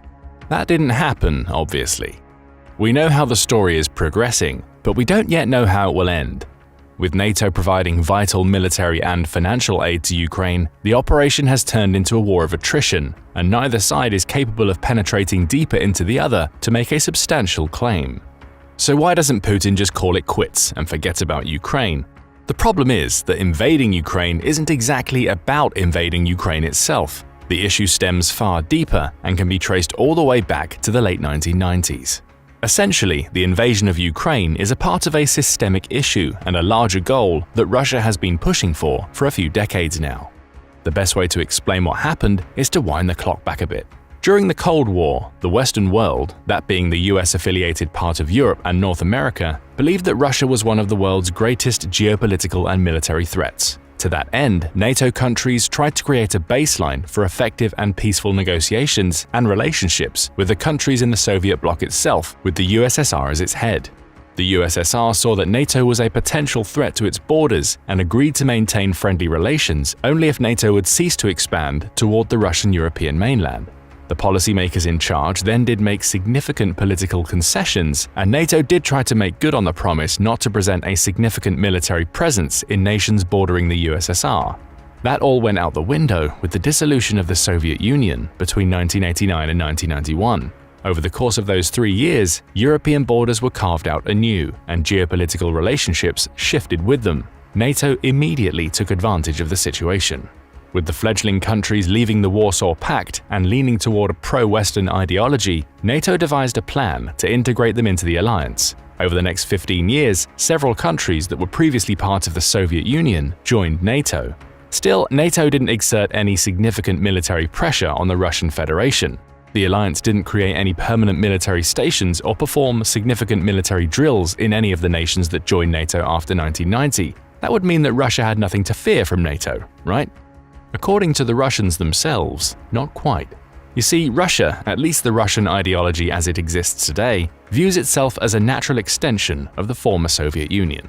As the largest Slavic state in the world, Russia claims, at least informally and ideologically, that it should unite, influence, and control all the nations that were once part of the USSR. Over the years, Russia's formal relationships with the Western world have ebbed and flowed, but the principle behind them has largely stayed the same. However, with the US heralding NATO influentially, Russia is notably afraid of the possibility that it will become a lesser nation that panders to US ideology. To that end, Russia has repeatedly stirred up international conflicts in countries that have a significant Russian minority or were once part of the USSR. The conflict in Azerbaijan between 1990 and 1994, where it supplied military equipment to both sides in the war and ultimately brokered a ceasefire. The conflict in Transnistria, ongoing since 1992, where the Russian military provided support for Transnistrian forces and were key in ensuring the Transnistrians managed to control the territory they claim, causing the conflict to create geopolitical issues for Moldova ever since. The conflict in Georgia that culminated in the 2008 Russo-Georgian War, where Russia sent military support for Abkhazian and South Ossetian separatists, ultimately winning the war and proclaiming Abkhazia and South Ossetia as independent states. Although the status of the countries is still disputed, Russia still stationed troops inside them, possibly as insurance in a potential renewal of the war. The Ukrainian conflict, which began in 2014 with the Russian invasion and annexation of Crimea, which directly led to the current Russo-Ukrainian war that's been ongoing for more than 2 years. The invasion in Kazakhstan in 2022 to quell anti-government protests. Kazakhstan is one of the few former Soviet republics with significant political ties to Russia, and the intervention of Russian forces could be construed as a sign that Russia maintains a strong interest in keeping the country close. Furthermore, Russia has, on occasion, provided key military support to countries that directly oppose the US regime or are allied with such a nation. Take the intervention in Syria as an example. The Russian military indiscriminately bombed the Syrian territory in a so-called war against terrorism. The airstrikes primarily hit the forces that were opposed to the current Syrian regime. Ultimately, the intervention allowed Bashar al-Assad to remain in power, prolonging the Syrian civil war and the ensuing refugee crisis. Ultimately, NATO condemned Russia's actions, and the relationship between the two political and ideological forces suffered even more than before. This all came to a head in late 2021, when Russia provided drafts to ensure the security of the Russian Federation and NATO to the US. However, the drafts were heavily tilted toward Russia gaining a free hand to exert its influence, while NATO would need to back off. Particularly, there were three major issues in the draft that NATO would have to consider. First, NATO would have to scale back its military presence to that of 1997, before all former Soviet countries have joined the alliance. While NATO indeed posted virtually no troops in these countries before 2014, the annexation of Crimea marked a turning point in NATO's approach to Russia. While the military presence is still not threatening, or at least it shouldn't be to any country without a mission to invade others, NATO had posted rotating multinational troops in the Baltic states and Poland. Furthermore, the Russian draft makes no mention of Russian military presence in the area, particularly Kaliningrad. The Russian exclave has come under scrutiny several times over the past few years. However, it's long been used as a Russian military outpost. As the only Russian port on the Baltic Sea, the exclave holds pretty much the entirety of the Russian Baltic fleet. Additionally, ever since the global economic depression in 2008, Russia has transformed Kaliningrad from a prospective tourist destination into a large military development and holding complex. This makes the exclave more reliant on Russia for income, but it's also Russia's gateway into Europe. With modern long-range weaponry, Russia could feasibly make precision strikes from Kaliningrad to attack most European NATO members before they get the chance to mount a defense or counteroffensive. Additionally, the Kaliningrad region is separated by Belarus, one of Russia's biggest allies in Europe, by a 60-mile stretch of land on the border of Poland and Lithuania. Russia holding Kaliningrad, particularly with a large military presence, means that it could hypothetically ready itself for a war against NATO by blocking off the Baltic states from the rest of NATO, at least via ground. Since NATO countries are duty-bound to defend one another in war due to Article 5, the Suwalki Gap, the border's name, could be used to funnel NATO forces and inflict severe casualties in the opening days of the war.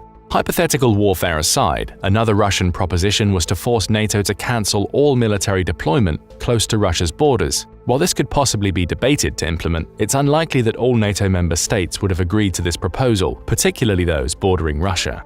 The Russian proposals are entirely about curbing NATO's presence in the states surrounding Russia. This could be seen as a long-standing tactic by the Russian Federation to remove any motes of foreign influence from countries that it sees as belonging to the Soviet Union, even if that particular entity hasn't existed for over 30 years now. Minimizing NATO's military forces in former Soviet countries would mean that NATO would effectively need to create different levels of members. This would depend on how much of a military presence is fielded in them and the level of intervention required to defend them. Primarily, the ban on military presence would create a demilitarized buffer zone between Russia and Western Europe. However, the countries in the middle, which are still part of NATO, would be largely defenseless in the hypothetical event that Russia invades. By the way, this hypothetical scenario isn't all that unlikely.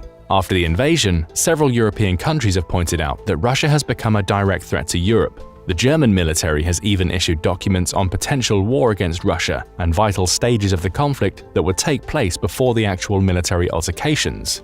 Perhaps the most egregious proposal in the December draft was to prevent NATO from allowing new members, particularly Ukraine, into the alliance. Implementing this policy would mean an effective reversal of NATO's open-door status since its inception.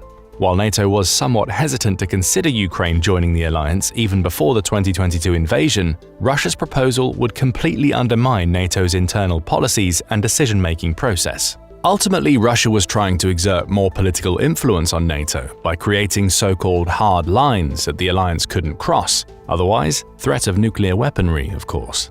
It's no surprise that Russia has used its plentiful supply of nuclear weaponry as an intimidation tactic for many years, and the same principle is applied here. Naturally, the draft didn't contain quite the same language or threats, but putting imaginary political lines that the other party would be basically forced to cross in order to maintain its own status quo means that Russia got a casus belli for any future altercation that might involve NATO, or even if it doesn't. And that's largely what happened soon after the Russian draft proposals were rejected by NATO. The relationship between them soured further, and Russia used NATO's refusal to abandon Ukraine as a potential member, a threat to Russia. However, we can also see the breakdown in Russia-West relations ideologically. Russia sees the US as an aggressor, if not militarily, then ideologically and economically. In particular, EU and NATO applications and accessions often go hand in hand. Russia believes that the economic, diplomatic, and military benefits that the former Soviet or Soviet-aligned countries receive via EU and NATO membership make them unable to be further influenced by Russia. This goes against the main Russian prerogative that it's the most influential Slavic state and that it can exert unparalleled influence on the former Soviet bloc decades after its formal dissolution. Specifically, Russia believes that the US international policies and diplomatic standing in recent years has slightly fallen. As a prime example, consider that the American army retreated from Afghanistan, Iran, and the Gulf as a whole after more than a decade of war on terror, all without a meaningful long-term presence and assurance that the situation won't spiral out of control again. Biden has reiterated that America won't fully abandon the Middle East, and the Pentagon has issued a statement that the Middle East no longer presents a meaningful threat to the US and perhaps the global world order. Russia sees this pivot away from the Middle East as the US implanting one of two possible policies for international relations. First, the US could become more isolationist. This is not a particularly novel approach, especially given that the 2024 presidential elections could mean that Trump gets re-elected president. Trump dislikes the US being one of the biggest spenders, proportionally, in NATO, and many analysts have started to question whether Trump would call for the US to leave NATO as early as 2025 if given the opportunity. This would mean that NATO would effectively lose not only its biggest military but perhaps more importantly, its biggest nuclear weapons provider. While Britain and France also have nuclear weapons at their disposal, they are currently legislation-bound not to use it unless they are directly threatened in war, i.e. NATO's Article 5 triggering won't allow them to use nuclear weapons unprovoked. Secondly, the US has turned more of its attention to the East, particularly China, which is one of Russia's major trading partners. While the countries didn't have much of an international relationship before the invasion of Ukraine, that all changed on February 4, 2022, just a few weeks before the invasion. Russia and China signed a joint statement on the international relations entering a new era and the global sustainable development. In the declaration, Russia and China have directly opposed NATO's expansion in Eastern Europe. The declaration states that both countries believe that NATO's encroachment goes against the sovereignty and security interest of independent countries. While the statement is a bit vague in naming the exact countries they refer to, it can be construed that it relates to Eastern Europe and the countries in the Indo-Pacific, which are relevant for Russian and Chinese international relations respectively. The statement goes even further to elaborate that the US is the primary cause behind the current destabilized situation in Eastern Europe and the Indo-Pacific, at least in the eyes of Russia and China. Therefore, the two countries see an opportunity in aligning themselves to create a more unified front against the US, economically, ideologically, and militarily. To that end, the statement has suggested that the ties between China and Russia are deeper than ever before.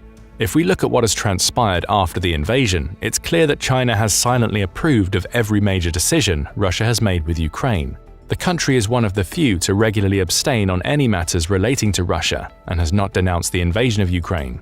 Furthermore, China has become one of Russia's biggest trading partners. After Western Europe cut off its oil and gas supplies from Russia, Moscow created trade agreements to sell its resources to China instead. While China is getting a heavily discounted price, the income has allowed Russia's economy to stay ahead of the curve, even by Western standards. According to some estimates, without the invasion, Russia would have been one of the best-performing economies after the pandemic and is experiencing higher-than-expected growth even as most of the Western world has imposed heavy sanctions to limit its economy. While it might seem like Russia and China are partners in their informal denunciation of the West, China has taken the leading role in the relationship. Since Russia currently depends on China for its economic growth, China could feasibly impose any terms to end the conflict in Ukraine whenever it wants by cutting off the funding at its source. Of course, the fact that China has remained relatively silent on current developments in Ukraine means that it's unlikely to make a significant effort to dissuade Russia from continuing the war. This is by design, as it serves China's interest to have Russia seen as an independent entity that it supports through mutual understanding and ideological alignment. In effect, Russia being able to pose a threat in Western Europe by engaging in a proxy war with NATO through Ukraine means that global geopolitics could shift away from being influenced by the US.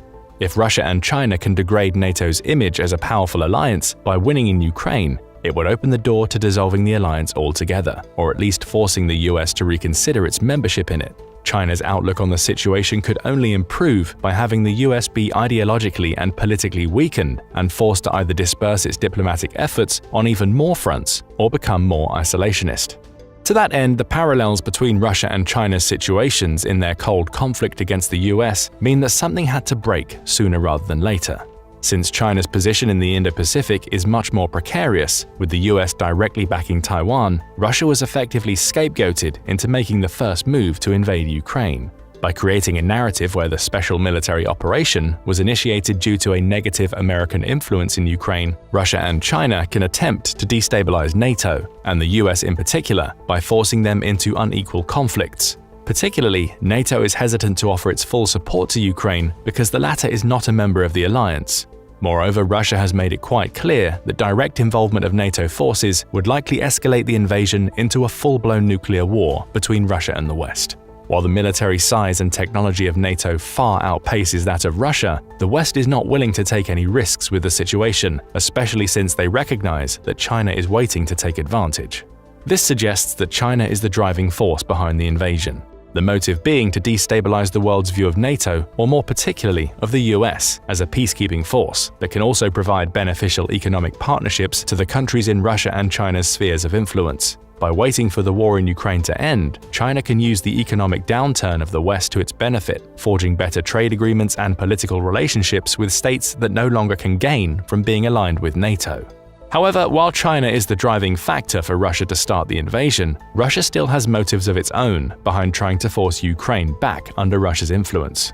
On the surface, the conflict started with NATO considering adding Ukraine as a member, which was presented as a security concern for Russia and one of the hard lines it drew in its draft towards the alliance. But if you dig a little deeper, you might notice that Ukraine is the second largest Slavic country in Europe, with a population slightly ahead of Poland, at least before the invasion. Combine that with a generally good export-based economy, and Ukraine is one of the strongest countries in the former USSR, second only to Russia itself. For that reason, being able to influence or control Ukraine would be one of the largest steps Russia could take to reclaim its imperial and Soviet territories. As such, Ukraine was perhaps one of the most critical targets for Russian diplomacy and economic efforts. Since Ukraine decided to take a pro-Western stance, it was highly likely that other countries might soon follow. If Ukraine meaningfully considered joining NATO, the country would go too far away, ideologically and economically, from Russia. Moscow would lose one of its biggest foreign assets toward maintaining superiority as an extension of the Soviet Union. Therefore, invading Ukraine with a pretext of a security concern was an excuse for Russia to effectively delay Ukraine's accession to any new alliances. With Ukraine embroiled in war, NATO will not even consider its membership, and the country's uncertain future means that it could reverse course back into Russia's orbit if it loses the war, and Russia and China are free to make demands. But the invasion's effects go deeper by trying to dismantle the existing alliances in Europe and allow Russia to enforce, if not its ideology, then influence and economic goals on the former Soviet states. The invasion of Ukraine is likely to be just the first step in Russia's plan to subjugate the former Soviet countries. One of the major problems that it's facing is that many of those countries have shifted away from Russia, both politically and economically, with perhaps the biggest issues being the Baltic states of Estonia, Latvia, Lithuania, and Poland. These four countries are currently part of NATO, which has a combined military and economic force that rivals Russia and is likely more advanced due to US support. Russia's plan with Ukraine is to shift the global mindset away from entering into large alliances and create uncertainty into Europe's economic and political unity. Of course, the initial strategy to take Kyiv by force within 10 days has failed, but Russia has shown no inclinations toward ending the war anytime soon. Considering its widespread conscription efforts, Moscow can feasibly scale back its offensive operations and regroup its forces to make a final push in a few years. By that time, the Ukrainian army will be depleted without heavy support from NATO. Considering that China has not yet stepped in to try and enforce any peace deals, it's likely that Russia is trying to play to its numerically superior army and nuclear threats against NATO to eke out an attrition win against Ukraine. This is bolstered by the fact that the Russian propaganda has been unusually cheerful on the subject of the war in Ukraine, despite the losses accumulating day by day. If Russia does end up winning the war, it could enforce its claims against Europe and gain a more meaningful economic and territorial foothold toward Eastern Europe. Perhaps more importantly, it would give Russia more time to recoup its losses and prepare for the next big campaign against the West. To that end, Russia is most likely counting on the US undergoing significant political shifts during and after the presidential elections of 2024, which could change NATO's structure and provide Russia with more leverage to issue demands against the West. But Russia is playing a dangerous game. Since China is its main trading and political partner on the world stage, it's only useful to China as long as it can present a meaningful threat to NATO in the West. If Russia ever falters in its attempt to take over Ukraine, China could see that as an opening and make the trade deals with Russia even more favorable for itself, making Russia a minor trading partner in China's sphere of influence. In an even unlikelier scenario, China could take territorial claims against Russia as an excuse to wage its own invasion into Siberia to consolidate the resources it's currently buying. A crippled Russia might not stand a chance against a swift Chinese operation to take over the country's Far East. This means that Russia's existence could very well depend on how it fares in the Ukrainian conflict. On one hand, it could overthrow the current world order and put China front and center as the world's biggest and best-performing economy. On the other, Russia could stop existing altogether, with the country segmented by China how it sees fit. Russia invaded Ukraine under the guise of a security risk that NATO poses, even though there was never any meaningful risk from the West, considering NATO hasn't exerted any effort into making a military presence close to Russia. Now it might just so happen that the country has opened itself to actual risk by starting the invasion. Russia's motive to invade Ukraine might have started as a way to consolidate one of the biggest post-Soviet nations back into the fold, but the motive might evolve into pure survival. But what do you think? Does Russia have wide-reaching plans for the West? How significant is China's influence on Russia? Leave your comments below, and thanks for watching. Now go and check out Putin Wants Alaska Back, or click this other video instead. On the brink of 2024, Sweden's bold leap into the NATO fold marked more than just a policy pivot. It heralded a revolution in European defense dynamics. With a history of military non-alignment stretching back to the Napoleonic Wars, Sweden's strategic about-face in the face of Putin's aggression underscores a significant shift in the balance of power in Northern Europe. Yet beyond the strategic maneuvers on the geopolitical chessboard, Sweden introduces a game-changer into NATO's arsenal, the Saab JAS-39 Gripen. This isn't just any fighter jet, it's a technological marvel, brimming with features set to redefine aerial combat dynamics.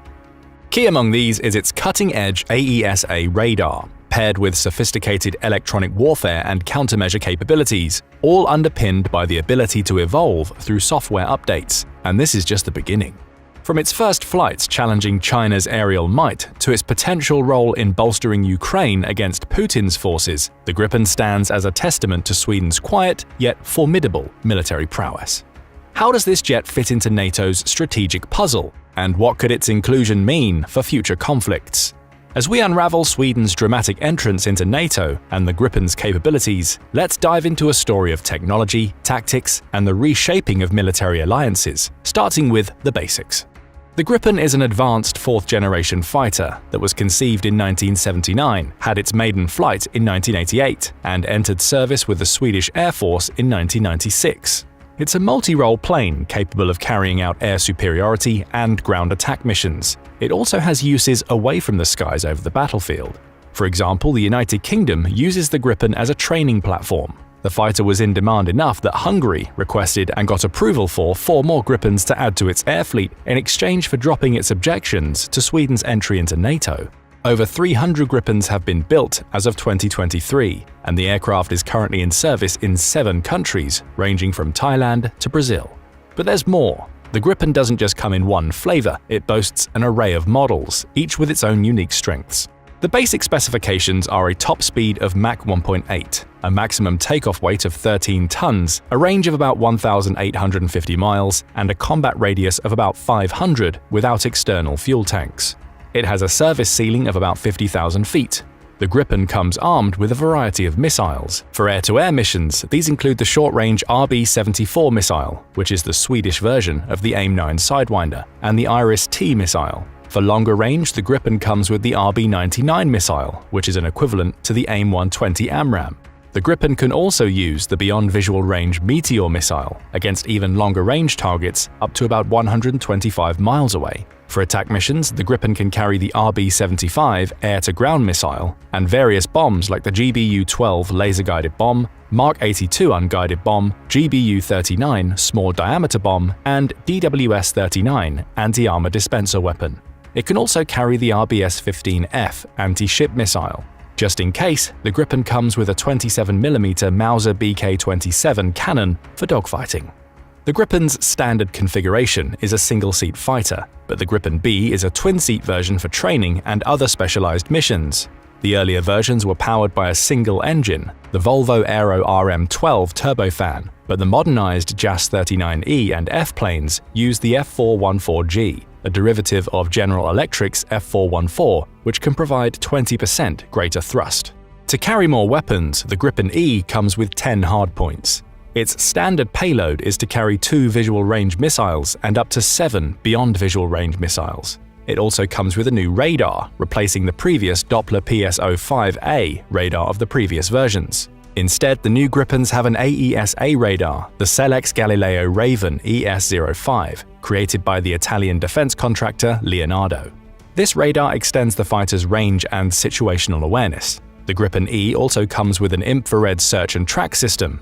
Saab claims that the Gripen E can use human-machine collaboration to allow the plane to be an extension of the pilot's mind as much as possible. The company also claims that the Gripen E has embedded AI capability through a future-orientated cockpit design, which features a wide-area display. The company says that this feature makes it easier for the pilot to make critical decisions. The WAD presents the information in a user-friendly way, which supports the pilot's ability to select, launch, and guide weapons in perfect coordination with other members of a tactical air unit. The Gripen E's AESA radar is installed on a movable plate mounted on the aircraft's nose. This clever feature allows the Gripen pilot to concentrate the radar perpendicular to the direction of the plane, so it would not need to be flying in the direction of Russian airspace to get an understanding of what might be coming from the east. Such awareness means that Gripen pilots will have an information advantage, better equipping them to understand first and act first against an adversary. This information can be analyzed and shared with other assets, as Saab says the fighter has sensor fusion and cross-domain data gathering. These are qualities usually associated with the F-35, but Sweden has shown it can do some of the same things with the Gripen. The Gripen E's improved radar also comes with more advanced electronic warfare measures and countermeasures. The new avionics system was built for open architecture, allowing software updates to continually improve the plane. This feature is one of the reasons why Saab claims it no longer makes sense to count the generations of aircraft. According to this viewpoint, the Gripen blurs the line between 4th and 5th generation fighters. Indeed, it's arguable that the Gripen, especially in its E and later configurations, has better situational awareness than any other 4th generation fighter and is perhaps second only to America's 5th generation fighters, the F-22 and F-35. This feature makes the Gripen valuable to NATO as an intelligence platform in addition to its capabilities as a fighter. Its movable radar also helps to make the Gripen E more survivable in combat, as it can launch its missiles and then turn perpendicular while still pointing its radar in the direction of the enemy to ensure a clean hit. The Gripen, even in its less advanced C and D versions, has an electronic warfare suite specifically designed to counter the radars on Russian fighters and SAM sites. The fighter's presence in NATO's air fleets therefore adds more preparedness and operational capability against the Russian aerospace forces and Russia's missile defense systems like the S-300 and S-400. The Gripen E can not only jam enemy radar, but mimic it. In this regard, it can act like a double agent, sending false information to the enemy. Because of its designed acclimation to Russian systems, the Gripen could prove particularly valuable in this capacity. But how does the Gripen shield itself in the thick of battle? The Gripen, especially the E version, has multiple ways to protect itself. There are of course the standard chaff and flares, but it goes far beyond those countermeasures. The Gripen E's radar mimicry includes the ability to fool enemy radars into thinking there are more friendly aircraft in the area than there really are, giving the Gripen virtual decoys to protect it from missile attacks. To protect it further, the Gripen can also carry towed decoys, little buddies. These decoys can also act as offensive assets by jamming enemy radars. Finally, the Gripen can launch Bright Cloud self-contained capsules that continually attack enemy electronic systems and further protect the fighter against incoming missiles. The situational awareness provided by its AESA radar and other technologically advanced features are enhanced even more by the Gripen's ease of operation. This comes partially because of a computerized fly-by-wire flight control system to stabilize it in flight. In contrast, the F-16, its closest equivalent, is more maneuverable but less stable. In an interview with the Military Aviation History Channel, one Gripen pilot said that because the plane is so easy to fly, the operator has more time to make the appropriate decisions.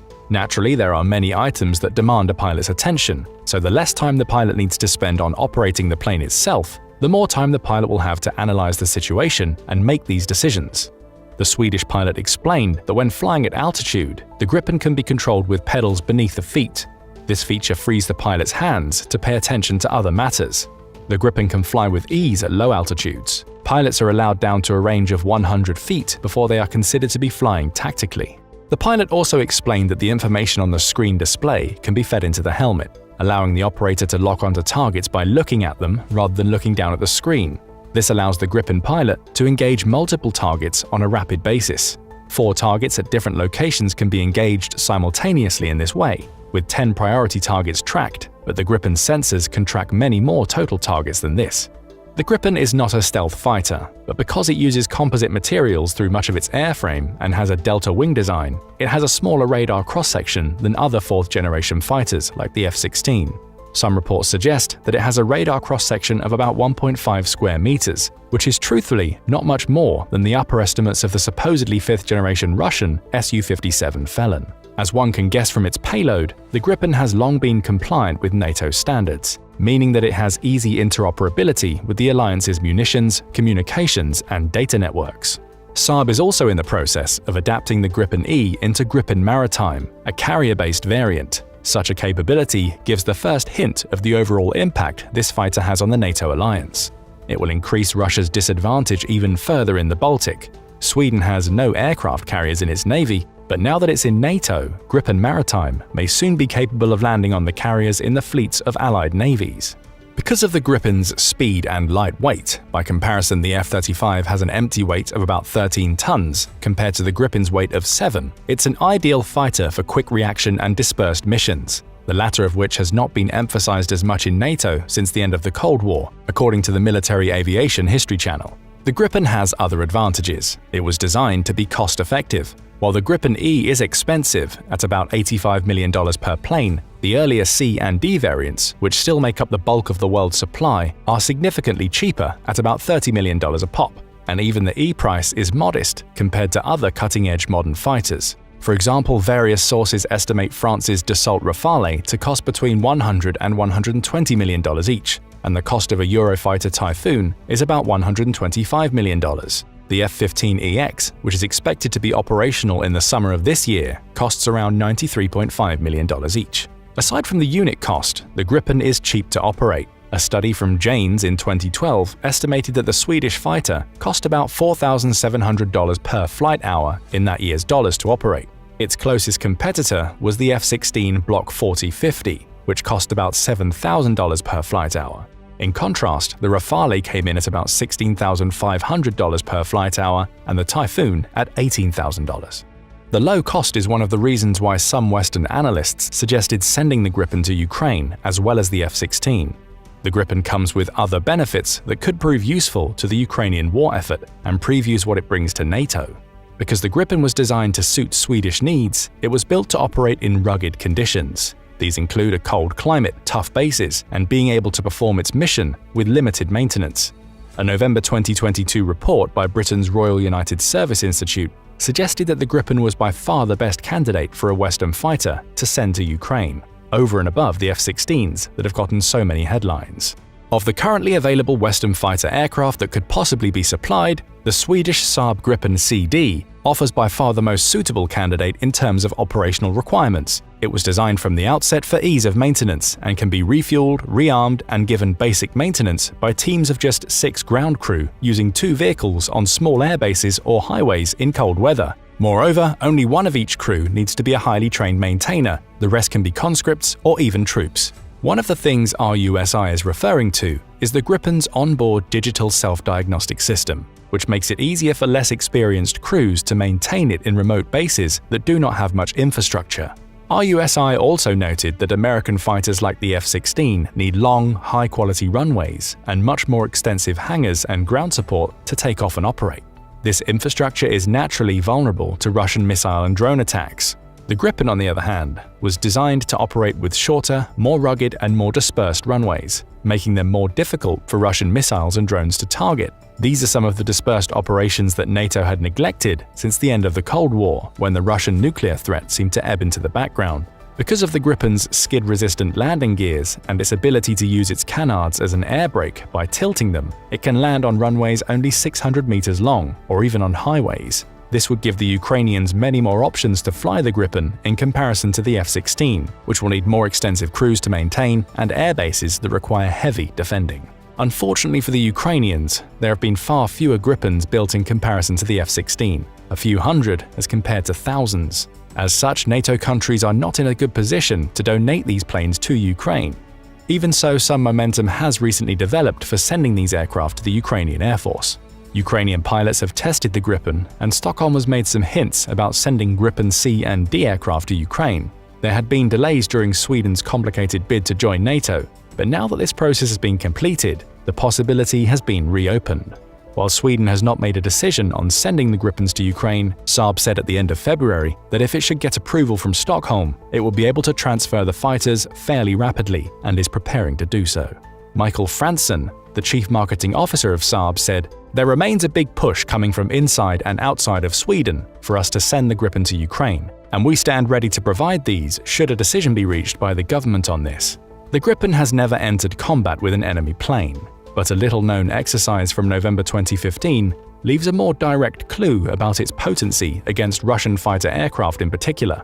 Over the course of 7 days, Thai Gripen C and D fighters easily defeated China's J-11 fighters in simulated combat. The Thais lost only 9 Gripens in exchange for 41 Chinese aircraft over a period of 4 days. The J-11 is a derivative of Russia's Su-27. The Gripen's advantage came because of its superior situational awareness in BVR combat. 88% of the Gripen's kills had been achieved at ranges in excess of 19 miles, while the J-11 only got 14% of its kills at such a range. At ranges over 31 miles, the Thai Gripens scored 10 kills, while the Chinese planes scored none. Chinese sources later confirmed the disadvantage their planes had been in. One of China's most seasoned pilots, Li Chunghua, also admitted that the Gripen's cross-section was significantly smaller than the Su-27 and its Chinese derivative, and that the Russian design could fire only one R-77 type missile at a time, in contrast to the Gripen's 4 AIM-120s. China's domestic J-10 type fighters performed better against the Gripen in subsequent years, but to make matters worse for the prospect of Russia in an air war with NATO, Li admitted that the Gripen E would have performed even better against the J-11. The tables turned once combat entered visual range, because the Gripen lacks thrust in comparison to the Russian design and were likely using outdated AIM-9L short-range missiles. This would be of little comfort for Russia in an air war over Europe, though, because NATO's Gripens would be using the modern AIM-9X, and even in 2015, few of the engagements came at visual range. Because of improved radars, visual range fights would be even rarer now. The Gripen has similar experiences to prove itself over its fourth-generation peers in NATO as well. In 2006, Sweden participated in the United States Air Force's exercise Red Flag. This exercise is held several times a year in Nevada and Alaska and aims to simulate realistic air-to-air combat for American pilots and their international allies. On the first day, Sweden's Gripen scored 10 kills and no losses. In another Red Flag exercise, a single Gripen shot down 5 F-16s. Meanwhile, in NATO's Loyal Arrow exercise over the skies of Sweden in 2009, a single Gripen shot down 2 F-15 Eagles and forced a third to retreat. As the F-15 was the world's premier air superiority fighter until the arrival of the F-22 Raptor, and one which had never been shot down in combat, this was an even more notable feat. We will need to wait and see if the Gripen gets to replicate these results in its first real combat test in the mission it was designed for. Ukraine is certainly eager to try. Either way, now that NATO has the Gripen's home country in the alliance, these fighters can bring welcome new combat capabilities to the alliance's collective defense. They can be positioned in hard-to-reach areas in rough climates all throughout Europe, making them difficult for Russia to target. NATO therefore has more capabilities to patrol its increasing collective border and add to deterrence. The Gripen can gather intelligence and do all of the things that advanced 4th-generation fighters should do for a much better price and more robust survivability. Sweden's entry into the alliance means that 100 more Gripen fighters have entered NATO's combined fleet overnight. With the Czech Republic and Hungary's Gripens, NATO now has over 128 Gripens in its arsenal. Sweden has long been an object of jokes in internet memes that poke fun of a supposed wimpy attitude, but the country's military was always quietly far more capable than these comedic jabs gave it credit for. For centuries, it's been wary of the threat coming from Russia, and the Gripen was designed specifically to meet such a threat. The vast enlargement of NATO's Gripen fleet with Sweden's entry brings its combined air fleet formidable new capabilities in the Baltic and on its eastern frontier, making Russia's disadvantage in the skies that much more acute. Putin had hoped that this invasion of Ukraine would prevent NATO from getting any stronger. Instead, it's now even stronger, in large part thanks to the capable and cost-effective Gripen the Russian aerospace forces now need to deal with in large numbers. Oops. But what do you think about Sweden's Gripen fighter and what it brings to NATO's overall capability? Don't forget to let us know in the comments. Now go and check out why F-16s in Ukraine will end the Russian Air Force, or click this other video instead. Also, make sure to hit the like button and subscribe to the channel for more military analysis from military experts.